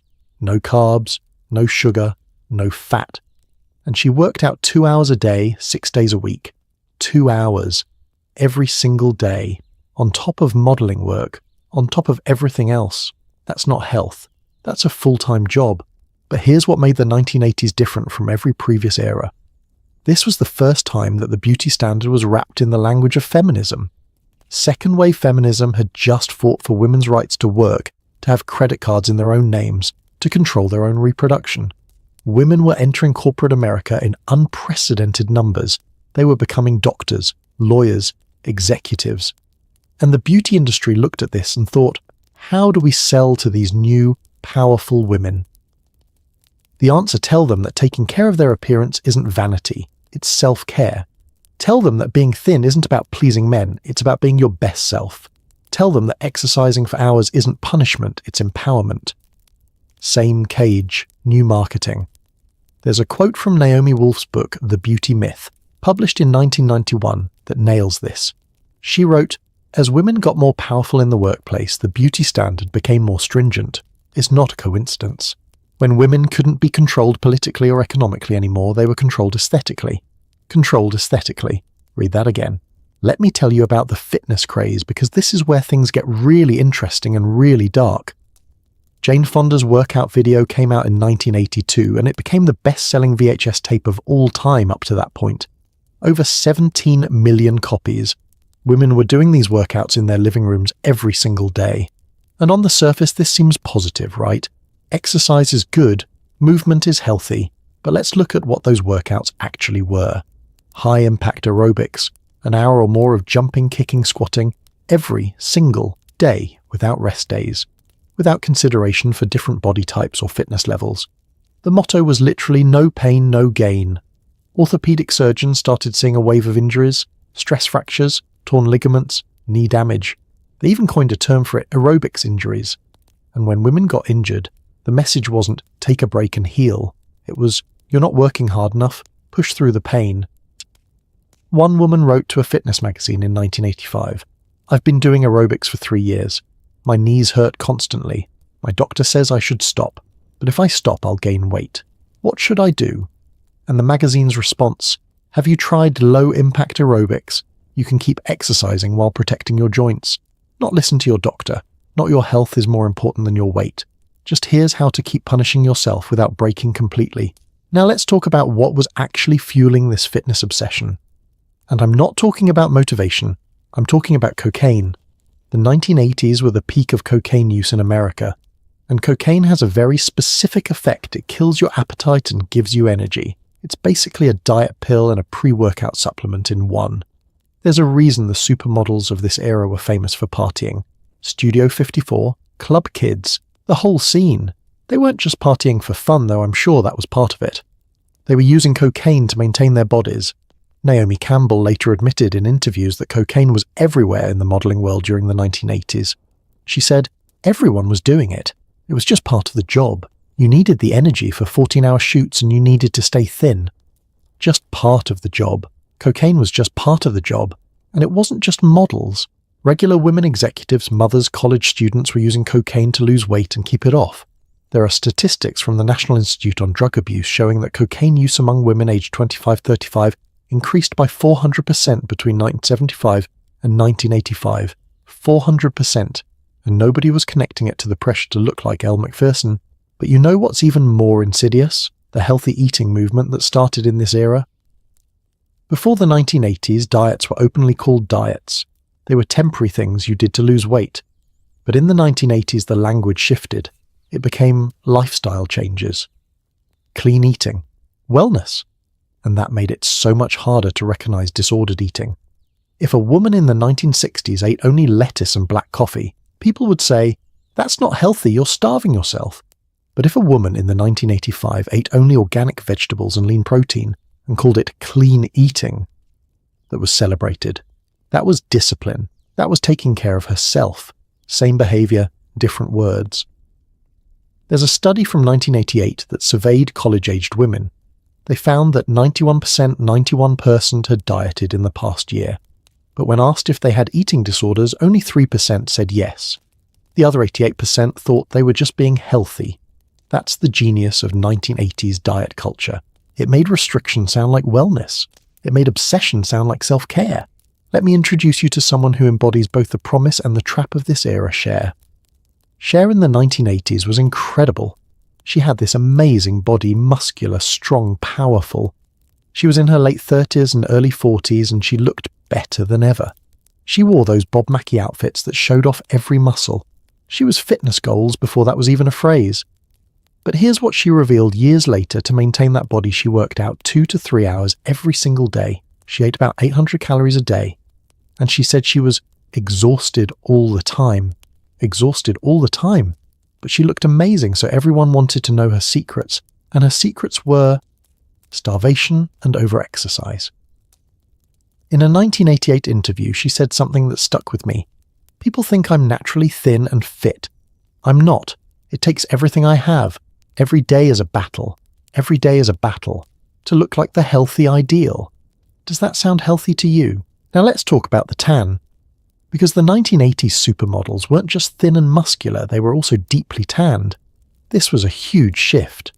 For centuries, pale skin was considered beautiful because it meant you didn't have to work outside. Tan skin meant you were a labourer. But in the 1980s, that flipped. Why? Because now most people worked inside, in offices, under fluorescent lights. So tan skin meant you had the leisure time and money to vacation in tropical places. It became a status symbol, but the health effects, devastating. Tanning beds became huge in the 1980s. There were tanning salons on every corner, and the message was, this is healthy, this is vitamin D, this is what a healthy body looks like. Skin cancer rates absolutely skyrocketed. Melanoma cases increased by 800% between 1975 and 1995. 800%. But nobody cared because looking healthy was more important than actually being healthy. There's a quote from a dermatologist from 1987 that's chilling. He said, "We're going to see the effects of this tanning craze in 20 years. A whole generation is going to develop skin cancer. But right now, nobody wants to hear it." And he was right. By the 2000s, melanoma had become one of the fastest growing cancers in the US. But here's what I find most frustrating about the 1980s, the way fitness was used to shame women. If you were overweight in previous decades, you were told you were lazy or undisciplined. But in the 1980s, being overweight meant you weren't taking care of yourself. You weren't prioritizing your health. You were failing at self-care. Do you see how much worse that is? It's not just about appearance anymore, it's about moral failure. And this is where the word fitness becomes weaponized. Because fitness sounds objective. Healthy sounds objective. But the definition of what looked fit was still incredibly narrow. You had to be thin, but not too thin. Muscular, but not too muscular. Tanned, but not too dark. Toned, but still feminine. Strong, but still small. How many contradictions can you hold in one body? The answer is you can't. Nobody can. Which meant everyone felt like they were failing. There's a commercial from 1984 that I think perfectly captures this era. It's for Bally's Fitness, and it shows a woman in leotard doing jumping jacks. The voiceover says, "The body you want is waiting for you. You just have to work for it. The body you want is waiting for you," as if your real body is this other body, as if your actual body, the one you're living in right now, is just a placeholder until you earn the right one through sufficient suffering. And millions of women internalized that message. They learned that their current body was unacceptable, that they needed to transform it through constant work, that rest was weakness, that hunger was discipline, that pain was progress. Same messages as the corset, same messages as the flapper era, same messages as the 1950s, just wrapped in spandex and positive affirmations. So what did the 1980s teach us? They taught us that oppression can wear a sports bra and call itself empowerment. They taught us that health is a word that can be twisted to mean anything, that you can sell self-destruction as self-care if you use the right language. They taught us that adding the word fitness to body shame doesn't make it any less harmful, it just makes it harder to recognize. And they taught us that when women gain power in society, the beauty standards get stricter, not looser, stricter. Because if you can't control women politically, you'll control them aesthetically. But the 1980s were about to give way to something even darker. The fitness craze was about to crash into recession and disillusionment. The powerful Amazon women were about to be replaced by ghosts. Because in the 1990s, something called heroin chic was about to emerge, and it was going to make every previous era look tame by comparison. It was going to take the self-destruction that had always been hiding under beauty standards and make it the aesthetic itself. Models who looked like they were dying, photographers who celebrated that look, designers who built entire collections around the image of decay, and the woman who had become the face of it all, Kate Moss, was about to change the game forever. So let's step into the darkness and understand how death became fashionable. There's a photograph from 1993 that still makes me uncomfortable to look at. It shows a young woman lying on a dirty floor in what looks like a squat apartment. She's wearing a slip dress. Her arms are bruised, her eyes are hollow. She looks like she hasn't eaten in days. She looks like she's dying. And it's a fashion photograph, intended to sell clothes. published in a major magazine, celebrated as edgy and revolutionary. The photographer Corinne Day called the style dirty realism. The fashion industry called it heroin chic, and a generation of young women looked at that image and thought that's what beautiful looks like now. Not healthy, not strong, not even thin in a controlled way, just fading, disappearing, dying slowly enough to be photographed. How did we get here? How did an entire industry decide that death was the aesthetic? To understand heroin chic, you have to understand what was happening in the early 1990s. The 1980s had just crashed the stock market. The excess, the optimism, all of it. We were heading into a recession. The AIDS crisis was devastating a generation. The Gulf War started. Kurt Cobain was singing about teenage angst and then killed himself. Generation X was staring at the future their parents had created and going, this is it. This is what we're supposed to want, and they rejected it. All of it. The power suits, the big hair, the expensive gym memberships, the illusion of control. They wanted authenticity. They wanted raw. They wanted real. And somehow real became associated with looking like you were on heroin, because heroin had changed. In the 1980s, heroin was something you injected, dangerous, stigmatized, associated with poverty and disease. But in the 1990s, heroin became purer and cheaper. You could snort it, you could smoke it, and suddenly it moved from the streets into the clubs, the same clubs where models and photographers and fashion people partied. Let me tell you about Gia Karangi because she's where this story really begins, even though most people don't know her name. Gia was a supermodel in the late 1970s and early 1980s. She was stunning, she was successful, she was also addicted to heroin, and in 1986 she died of AIDS at 26 years old. She was one of the first famous women in America to die of AIDS. But before she died, she was photographed, and those photographs of a beautiful woman who was clearly deteriorating, who had track marks on her arms, who looked hollow and haunted, they circulated in the fashion world. And some photographers looked at those images and thought, that's interesting. That's a look. Not that's a tragedy. Not that's a woman dying. But that's a look. Gia's death should have been a warning. Instead, it became an aesthetic inspiration. Let that sit with you for a moment. Now let's talk about Kate Moss, because she became the face of heroin chic, though she insists she never used heroin herself. Kate was discovered at 14 at JFK Airport. By 16, she was being photographed by Corinne Day for a shoot they called The Third Summer of Love. The photos were published in the Face magazine in 1990, and they were revolutionary. Kate wasn't posed like a supermodel, she wasn't glamorous or polished. She was lying around in casual clothes looking bored and vacant. Her hair was messy, her skin was pale. She looked like someone you'd see at a bus stop, not on a runway. The fashion editor who saw those photos said, finally, something real. But was it real, or was it performed realness? Was it authenticity, or was it poverty cosplay? Because Kate Moss wasn't actually poor. She wasn't actually a drug addict sleeping on dirty floors. She was a working model being paid to look like she might be. And that's the thing about heroin chic, it was rich people playing at being poor. It was healthy people playing at being sick. It was the living glamorizing the dying. The Calvin Klein campaign from 1993 is what really brought heroin chic into the mainstream. Kate Moss and Mark Wahlberg shot by Herb Ritz. Kate was 19 years old, 95 pounds, looking like a strong wind might knock her over. But the controversy didn't really explode until 1996. That's when Calvin Klein ran ads that were even more explicit. Models who looked underage, models who looked drugged, models who looked like they were being exploited. And that's when President Bill Clinton spoke out. In May 1997, he gave a speech where he said, "The glorification of heroin is not creative, it's destructive. It's not beautiful, it's ugly. And this is not about art, it's about life and death. And glorifying death is not good for any society." The President of the United States had to intervene. That's how bad it had gotten. But you know what's interesting? Even after Clinton's speech, the aesthetic didn't go away. It just went slightly underground. Because the fashion industry had discovered something powerful controversy sells. Let me introduce you to Davide Sorrenti. He was a fashion photographer, 20 years old and incredibly talented.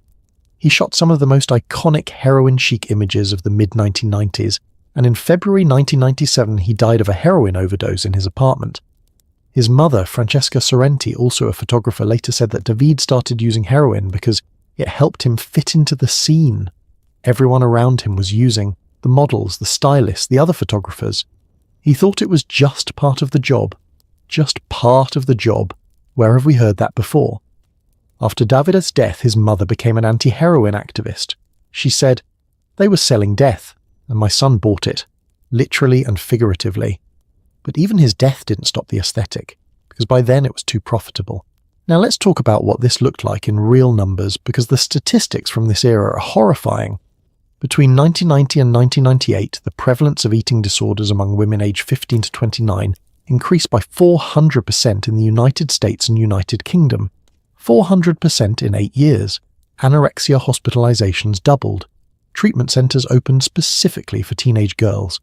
And when doctors surveyed these girls about what influenced their eating disorders, the most common answer was fashion magazines. One study from 1997 asked teenage girls, "What does the ideal body look like?" And they described Kate Moss, pale, thin, flat-chested, collarbones showing, hip bones visible, thigh gap. They were describing starvation and calling it ideal. There's a quote from a treatment center director from 1998 that haunts me. She said, "We're seeing girls as young as 12 who are trying to look like Kate Moss. They don't understand that what they're trying to achieve is medical danger. They think it's fashion. 12 years old, trying to achieve medical danger. But here's what makes heroin chic particularly insidious. It wasn't just about being thin anymore. It was about looking sick.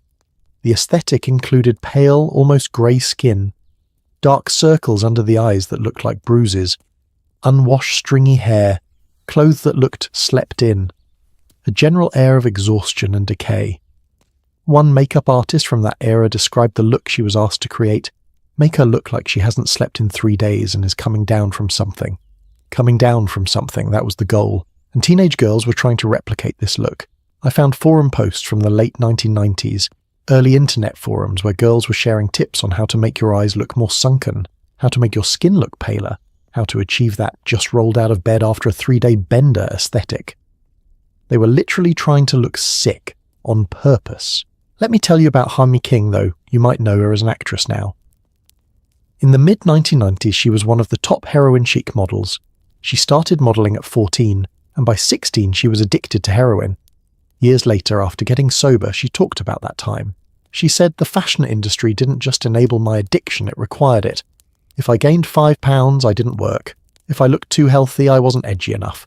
Heroin kept me thin and gave me that dead behind the eyes look that was in demand. The industry required it." Read that again.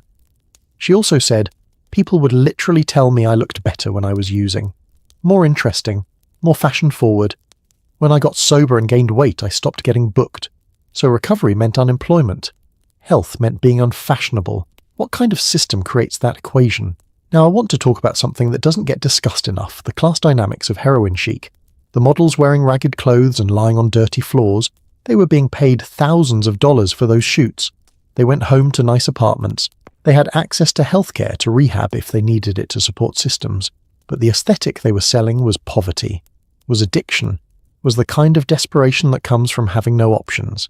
And actual poor people, actual addicts, they were being criminalized, locked up, treated like criminals rather than sick people who needed help. So rich fashion people were profiting from cosplaying the suffering of poor people, and nobody seemed to see the problem with this. There's a quote from a cultural critic in 1996 that nails it. She wrote, "Heroin chic is poverty tourism for rich people. It's the fashion industry saying, look how edgy we are, we're slumming it, while actual people living in poverty are demonized." Poverty tourism, that's exactly what it was. But you know what might be the darkest part of this whole era, the language used to defend it? When people criticized heroin chic, the fashion industry's response was, "This is just art, this is just photography, we're not actually promoting drug use."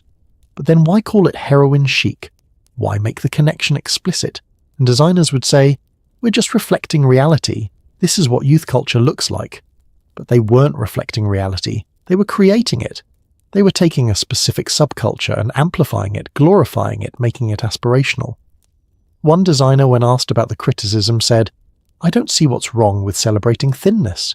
Thin is beautiful. Thin is beautiful. Even when thin looks like dying." That's where we were in 1997. Death as a beauty standard. Sickness as aspiration. Decay as desirable. The end of heroin chic, or at least its retreat, came partly because of public pressure after Clinton's speech, but also because several high-profile models died or nearly died. In addition to Davide Sorrenti, there was British model Davide Sorrenti's girlfriend Jaime King's, overdoses and numerous close calls that were hushed up. The industry looked around and realised we might actually be killing people, and that's bad for business. So around 1998-1999, the aesthetic started to shift. Not back to the 1980s supermodels that was too far, but to something slightly healthier looking. Models still needed to be thin, but they couldn't look quite so much like corpses anymore. The industry patted itself on the back for this progress, for deciding that maybe, just maybe, models shouldn't look like they're dying. But the damage was done. A generation of young women had learned that beauty could look like death, that fashion could require destruction, that the ultimate cool was to not care whether you lived or died. So what did heroin chic teach us? It taught us that there is no bottom, that no matter how harmful a beauty standard becomes, someone will defend it as art, or edgy, or just fashion. It taught us that when you glorify suffering, real people suffer, that aesthetic choices have real-world consequences, and it taught us that the fashion industry will monetize anything, even death, if it sells clothes. But most importantly, heroin chic taught us that rebellion can be co-opted, that even nihilism and rejection can be turned into a product and sold back to you. The grunge kids who were genuinely struggling, their pain became a fashion statement for rich people. By the year 2000, heroin chic was officially over. The industry had moved on, but to what? Because here's the thing, we didn't actually get healthier beauty standards, we just got sneakier ones. The 2000s were about to bring us something that would make all previous eras look amateur in comparison: Photoshop. Digital manipulation. The ability to create bodies that didn't exist at all. If the 1990s glorified real sickness, the 2000s were about to glorify impossible perfection.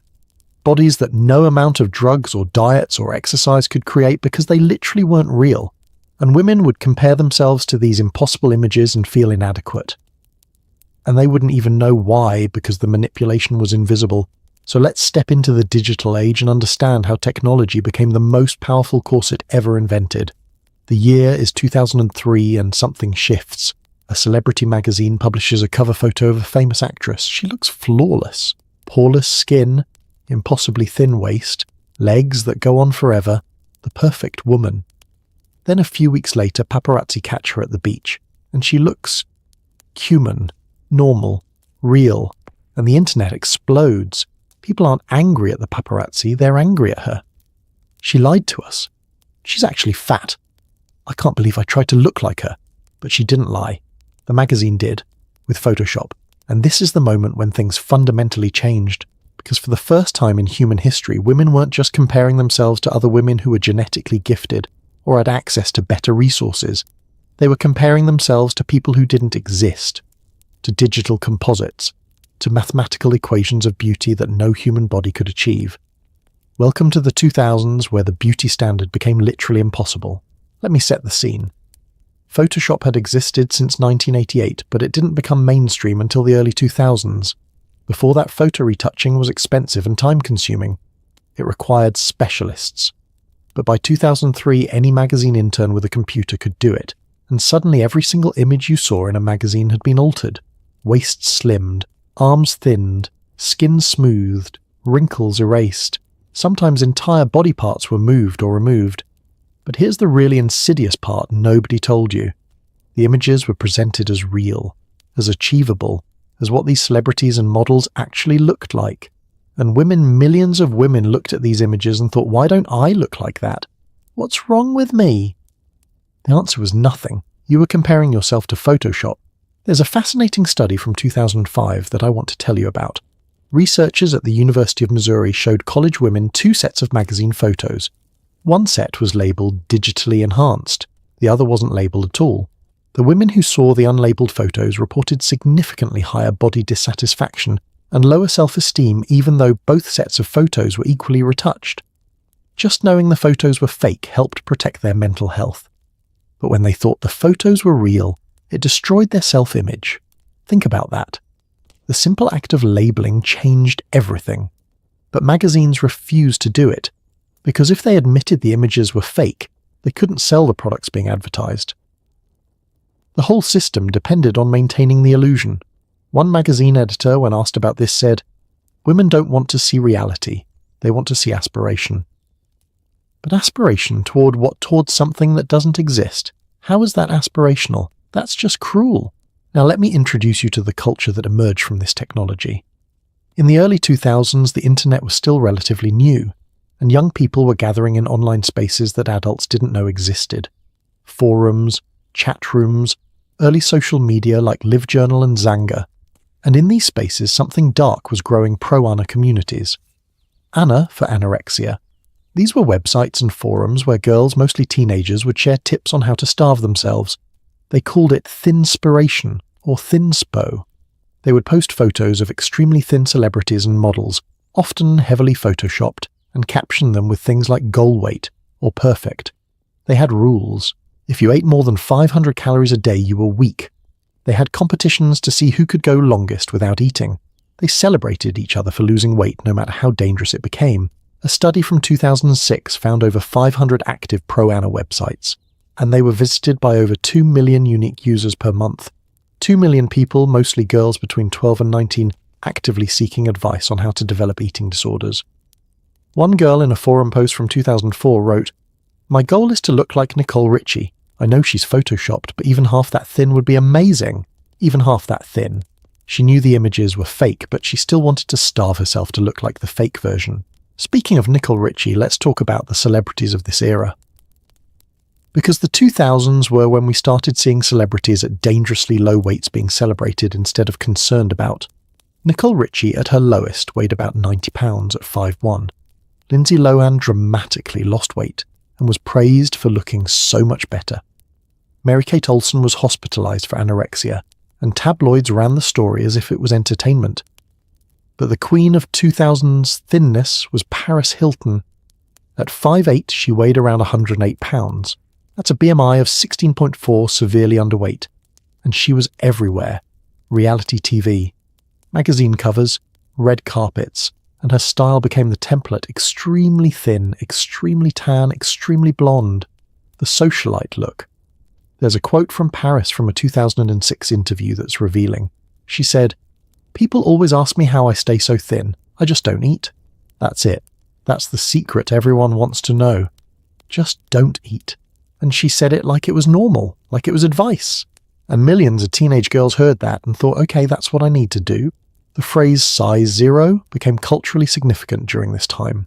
Before the 2000s, size zero didn't really exist in most stores.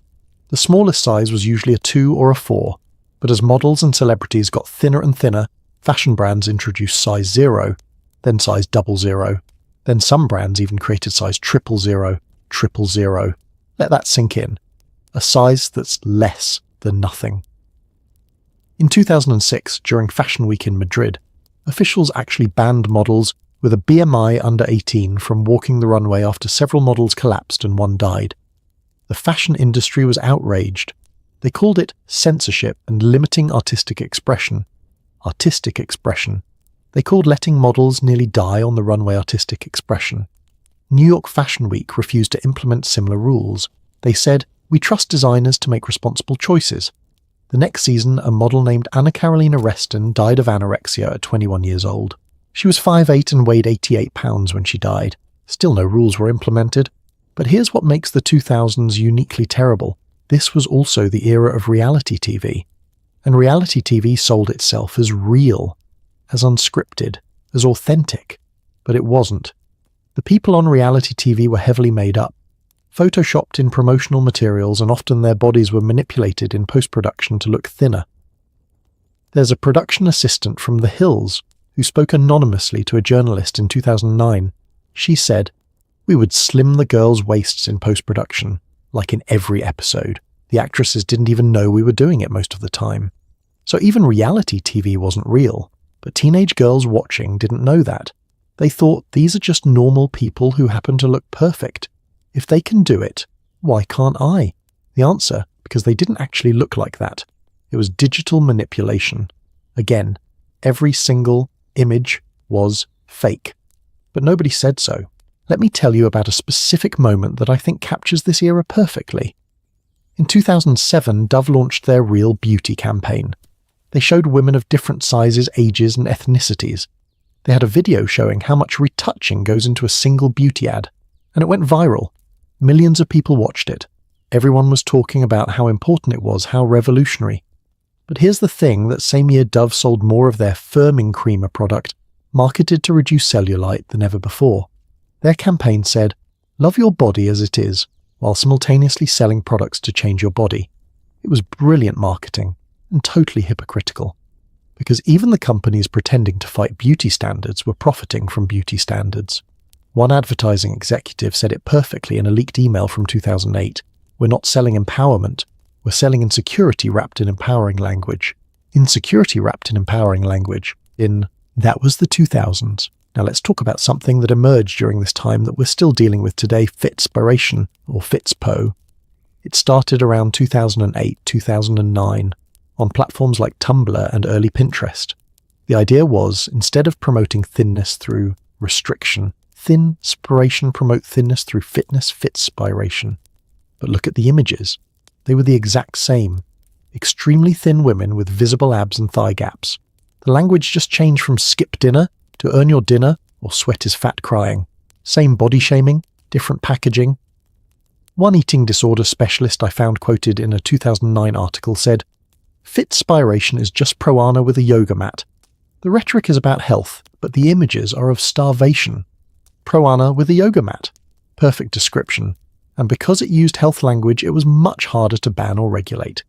Websites couldn't ban fitness content the way they were starting to ban Pro-Ana content, so the eating disorder content just rebranded itself.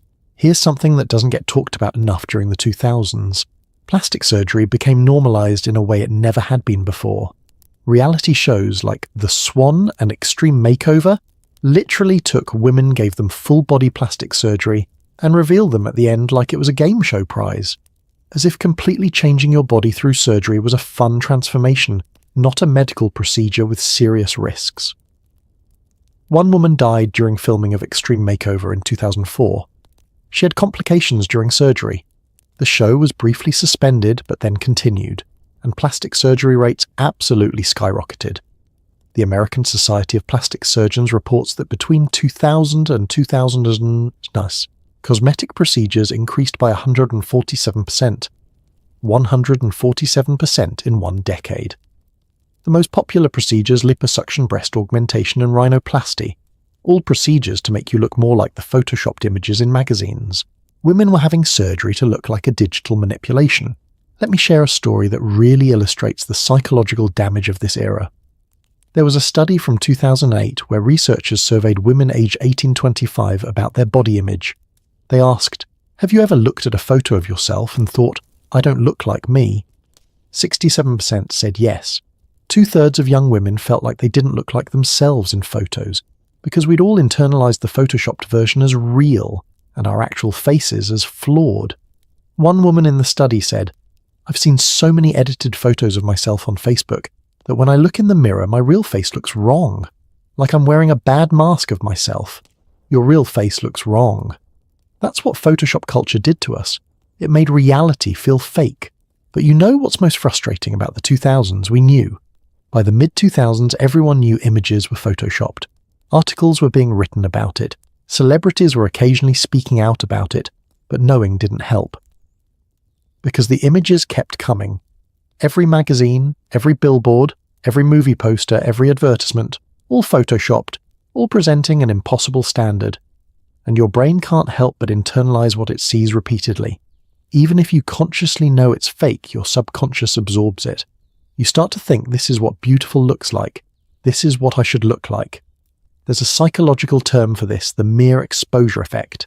The more you see something, the more normal it becomes to you, even if that thing is impossible. So we spent a decade training our brains to think impossible bodies were normal, and then wondering why we felt inadequate. The end of the 2000s brought something that would make all of this exponentially worse: the smartphone. The iPhone came out in 2007. By 2009, millions of people had one, and with it came the ability to take photos of yourself anytime, anywhere, to immediately post them online, to compare yourself to others instantly. Social media went from something you checked on your computer at home to something you carried in your pocket 24/7. And with it, the pressure to look perfect became constant. But we didn't know how bad it was going to get yet. We didn't know that the smartphone in your pocket would become the most powerful body-shaming tool ever invented, because in the 2010s a new platform was going to emerge, a platform built entirely around images, a platform where filters could make you look like a different person entirely, a platform where comparison was the entire point. That platform was Instagram. So the 2000s taught us that technology could be weaponized against self-esteem, that when images can be infinitely manipulated, reality becomes irrelevant. They taught us that knowing something is fake doesn't protect you from its impact, that visual culture is more powerful than rational thought, and they taught us that every time we think beauty standards can't get worse, technology will find a way to make them worse. But we were still naive in the 2000s. We still thought of Photoshop as something professionals did to magazine covers. We didn't know that soon everyone would have Photoshop in their pocket, that we'd be Photoshopping ourselves, that we'd become both the oppressor and the oppressed. So let's step into the 2010s and 2020s. Let's watch as Instagram filters and influencers created the most sophisticated cage yet. One where we're comparing ourselves not to celebrities, but to digitally altered versions of ourselves, the final prison, the one we build ourselves. Let's see how we got here. October 6, 2010. A small app launches on the iPhone App Store. It's called Instagram. It lets you take square photos and apply vintage-looking filters. That's it. Simple, fun, innocent. Within 2 months, it has 1 million users. Within 2 years, Facebook buys it for $1 billion. Within 10 years, it fundamentally changes how an entire generation sees their own face. Because here's what nobody anticipated. Instagram wasn't just going to be about sharing photos. It was going to become a mirror. And that mirror was going to be broken, distorted, and absolutely everywhere you looked. This is the story of how we became both the torturer and the tortured. How we learned to cage ourselves more effectively than any corset ever could, and how a generation learned to hate the face they were born with. In the beginning, Instagram filters were charming. Valencia made your photos warmer. X Pro 2 made them look vintage. They were fun, they were artistic. But somewhere around 2015, something shifted. The app introduced face filters, smooth your skin, enlarge your eyes, slim your nose, plump your lips, reshape your jaw, and suddenly you weren't just editing photos anymore, you were editing yourself. The app Facetune launched in 2013 and became the #1 paid app within weeks. It cost $3.99 and millions of people, mostly women, immediately bought it. Because for $4 you could completely change your face. One blogger did an experiment in 2016. She posted 2 selfies side by side, one original, one Facetuned. She asked her followers to guess which was which. 78% guessed wrong. They thought the edited version was real and the real version was edited to look worse. We'd literally lost the ability to recognize real faces. Let me tell you about something called Snapchat dysmorphia. Plastic surgeons coined this term around 2018 when they noticed a disturbing trend. Patients were coming in with photos of themselves, not celebrities, but filtered versions of themselves, and asking to look like that. They wanted surgery to look like their own filtered face.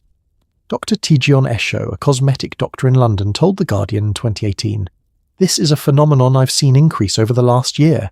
Patients are showing me photos of themselves with filters and saying, I want to look like this." They've forgotten this isn't what they actually look like.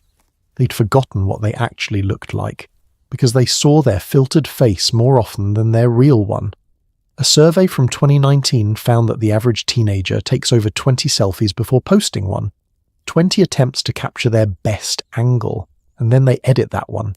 And that becomes what their friends see. So nobody knows what anyone actually looks like anymore. We're all just showing each other our best lies.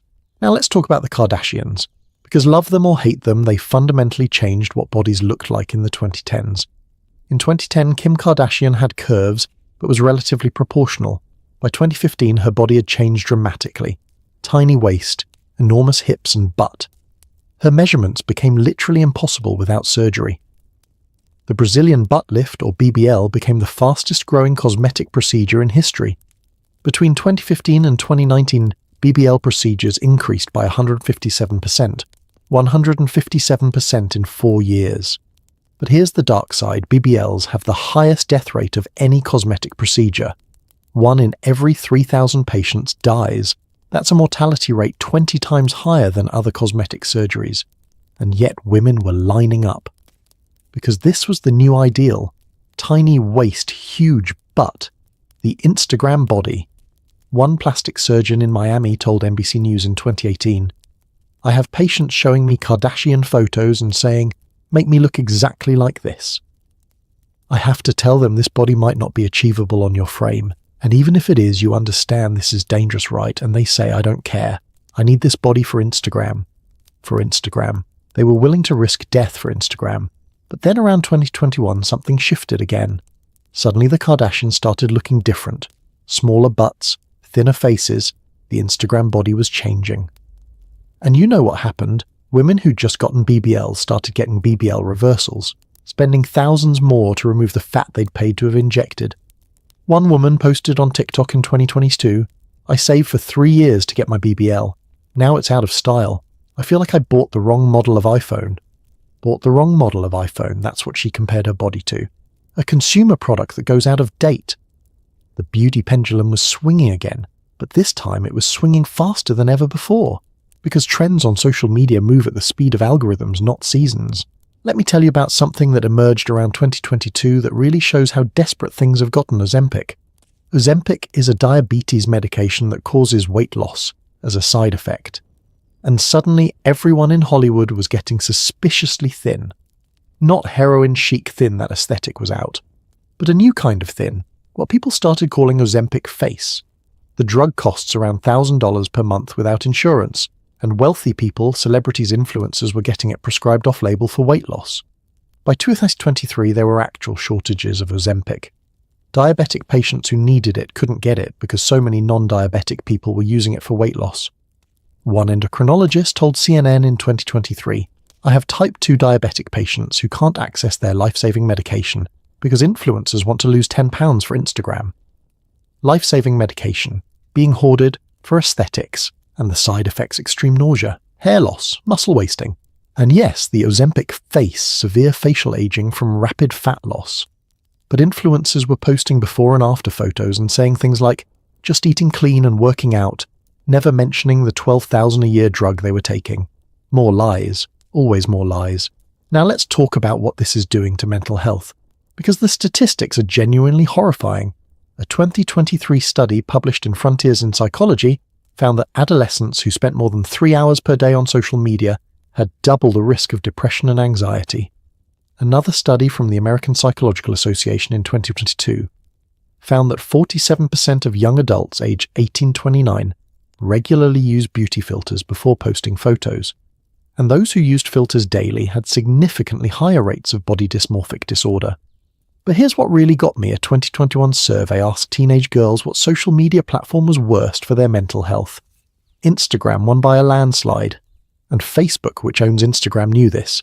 Internal documents leaked by whistleblower Frances Haugen showed that Facebook's own research found Instagram makes body image issues worse for 1 in 3 teenage girls.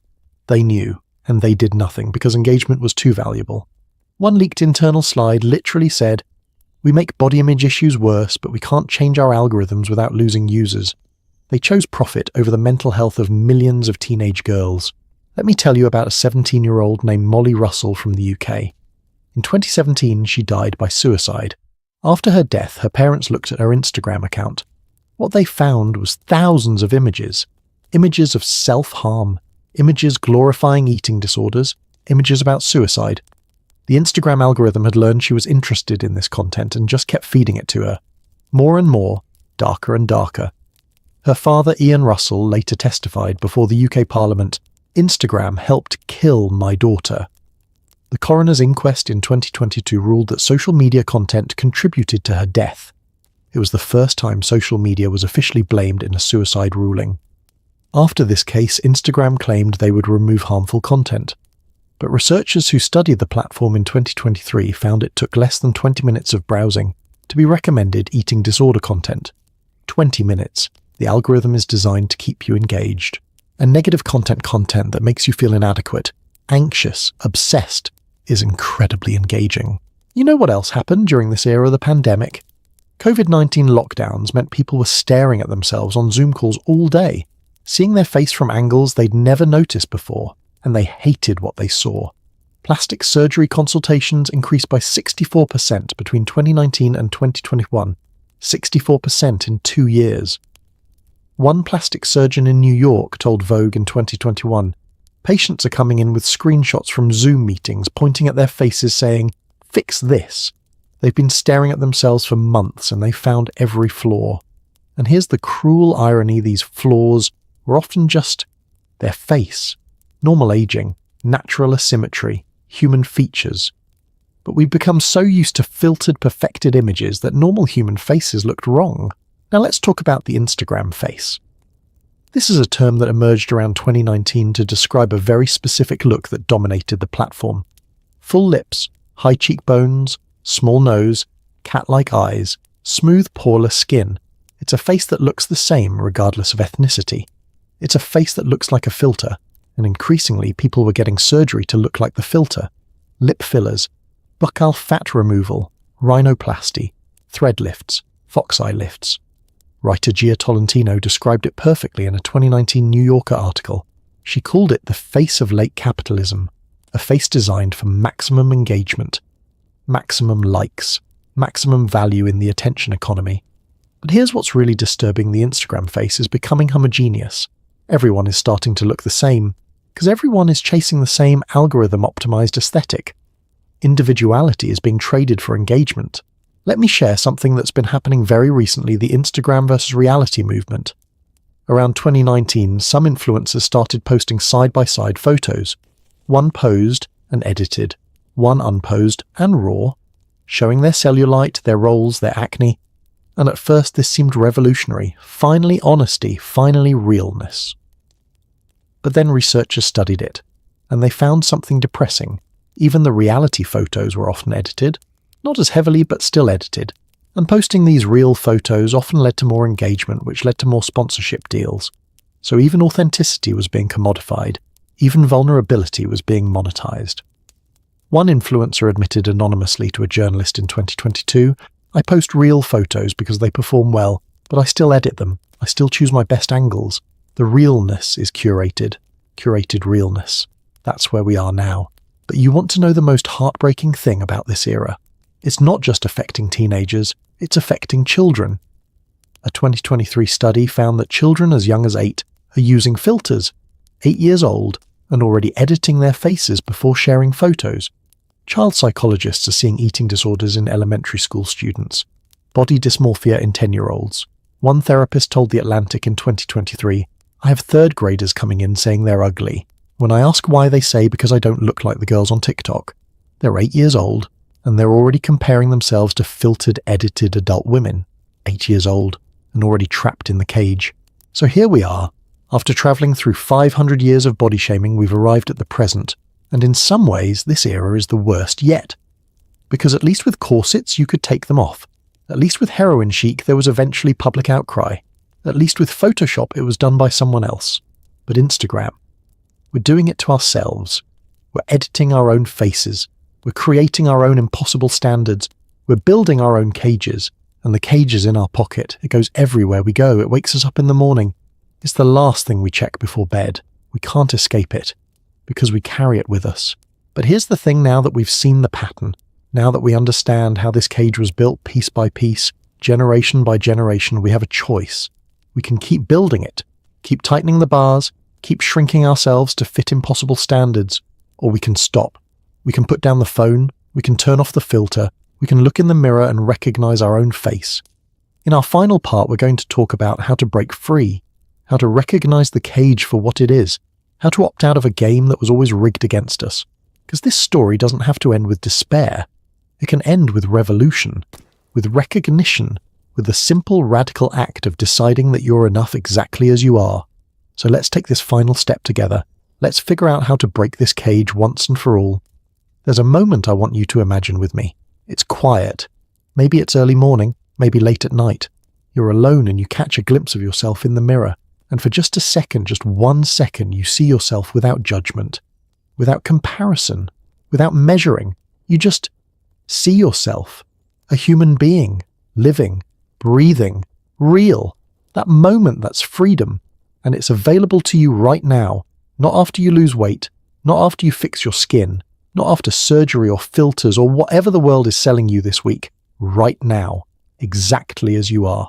We've travelled through 500 years together tonight, from whalebone corsets to Instagram filters, from Victorian tight lacing to Ozempic, from Catherine de Medici to Kim Kardashian. And what have we learned? The cage never disappeared. It just kept changing shape. And every time we were told this time is different, this time is liberation, this time is about health or empowerment or self-care, but it was always the same prison, just with different marketing. So the question now is, how do we break it? Let's start by naming what we've learned, because pattern recognition is the first step to freedom. We learned that beauty standards are arbitrary. They change every decade. What was perfect in 1920 was disgusting in 1950. What was ideal in 1980 was outdated by 2000. The goalpost keeps moving because there is no goal. It's designed to keep moving, so you keep chasing. We learned that beauty standards are political. When women gained the right to vote, fashion required they compress their bodies. When women entered the workforce, the beauty requirements got stricter. It's not a coincidence. Control manifests aesthetically when it can't manifest politically. We learned that beauty standards are profitable. Every era there's an industry selling the solution to the problem of your natural body. Corset manufacturers, diet pills, plastic surgery, filters. The problem changes, but the profit motive never does. And we learned that beauty standards kill, literally. From corset-related deaths in Victorian times to BBL fatalities today. From starvation to overdoses to suicide. The body count is real. This isn't just about vanity, it's about survival. But here's what gives me hope we're finally starting to push back. Let me tell you about some movements that are actually making a difference. In 2021, Norway passed a law requiring influencers to label edited photos with a specific disclaimer. It's not perfect, the enforcement is tricky, but it's a start. It says we recognize that edited images harm people and transparency matters. In 2022, France banned modeling agencies from hiring models with a BMI under 18. Again, not perfect BMI is a flawed metric, but it acknowledges that extreme thinness in fashion is deadly. Several US states have introduced bills requiring media literacy education in schools, teaching kids to recognize edited images, to understand algorithms, to question what they see. These are systemic changes, small ones, but they're happening. And then there are the individual resistances, the people saying, I'm done playing this game. Body neutrality is emerging as an alternative to body positivity. Body positivity says, love your body, but for many people that feels impossible. How do you go from hating your body to loving it overnight? Body neutrality says you don't have to love your body. You don't have to think it's beautiful. You just have to accept that it's your vehicle through life. That's it. There's a quote from body neutrality activist Anne Poirier that I love. She said in 2023, your body is not your masterpiece. Your life is your masterpiece. Your body is just the paintbrush. Your body is just the paintbrush. Not the art, not the destination. Just the tool that lets you create. That shift in perspective changes everything. Let me tell you about Jamila Jamil. She's an actress and activist who started the I Weigh movement in 2018. Instead of weighing yourself in pounds, you weigh yourself in achievements, relationships, values. I weigh 3 published novels.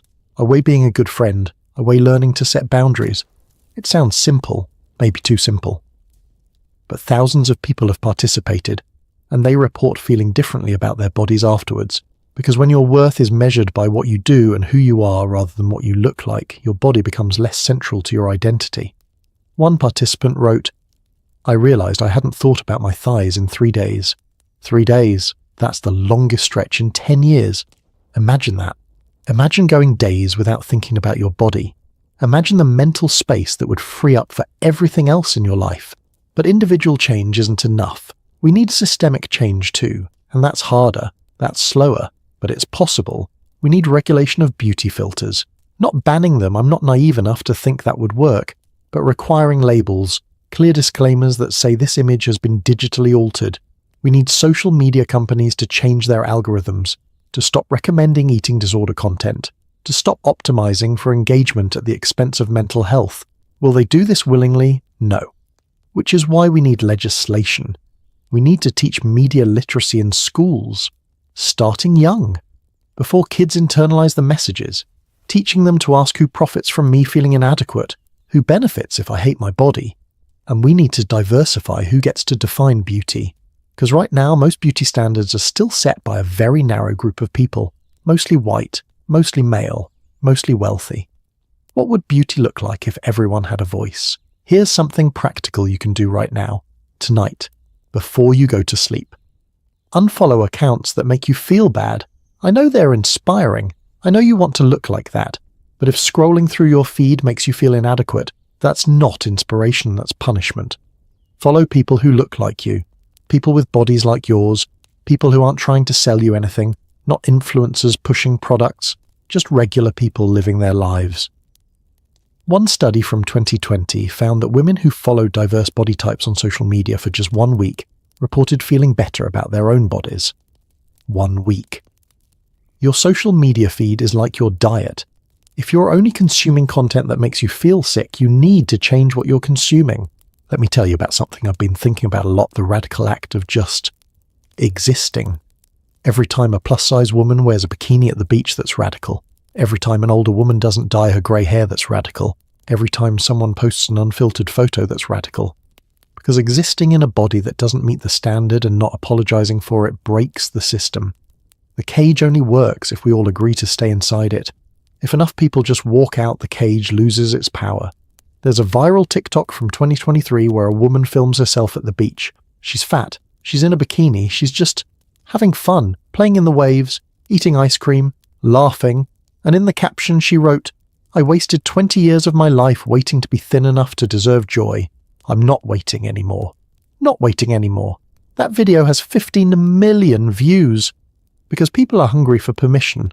Permission to just live in the bodies they have. Right now, but I want to be honest with you about something. Breaking free from beauty standards isn't a one-time decision. It's not like you wake up one day and suddenly you're immune to all this messaging. You're going to have bad days. Days when you look in the mirror and hate what you see. Days when you scroll Instagram and feel inadequate. Days when you wish you could just be smaller, prettier, better. That's normal. That's human. You've been marinating in these messages your entire life. You can't undo that conditioning overnight. But what you can do is notice it, name it, and choose differently. When you catch yourself thinking, "I'm so fat," you can pause and ask, who taught me that fat is bad? Who profits from me believing this? When you're about to skip dinner, you can pause and ask, am I hungry? Am I punishing myself? What would happen if I just listen? When you reach for the filter, you can pause and ask, who am I editing myself for? What am I afraid will happen if people see my real face? Small pauses, small questions, over time they add up to freedom. There's something else I want you to understand. You're not weak for struggling with this. You're not vain for caring about your appearance. You're not failing. You're surviving in a system designed to make you feel inadequate. A system that profits from your insecurity. A system that has been refining its techniques for 500 years. The fact that you're still here, still fighting, still trying to love yourself, despite all of this, that's not weakness. That's incredible strength. Every woman who wore a corset and survived, every flapper who starved herself, every 1990s girl with an eating disorder, every person right now scrolling through filtered images and trying to remember what real looks like. They're not weak. You're not weak. We're all just trying to survive in a world that treats our bodies as public property. So here's what I want to leave you with tonight. You are the latest in a long line of people who have fought the cage.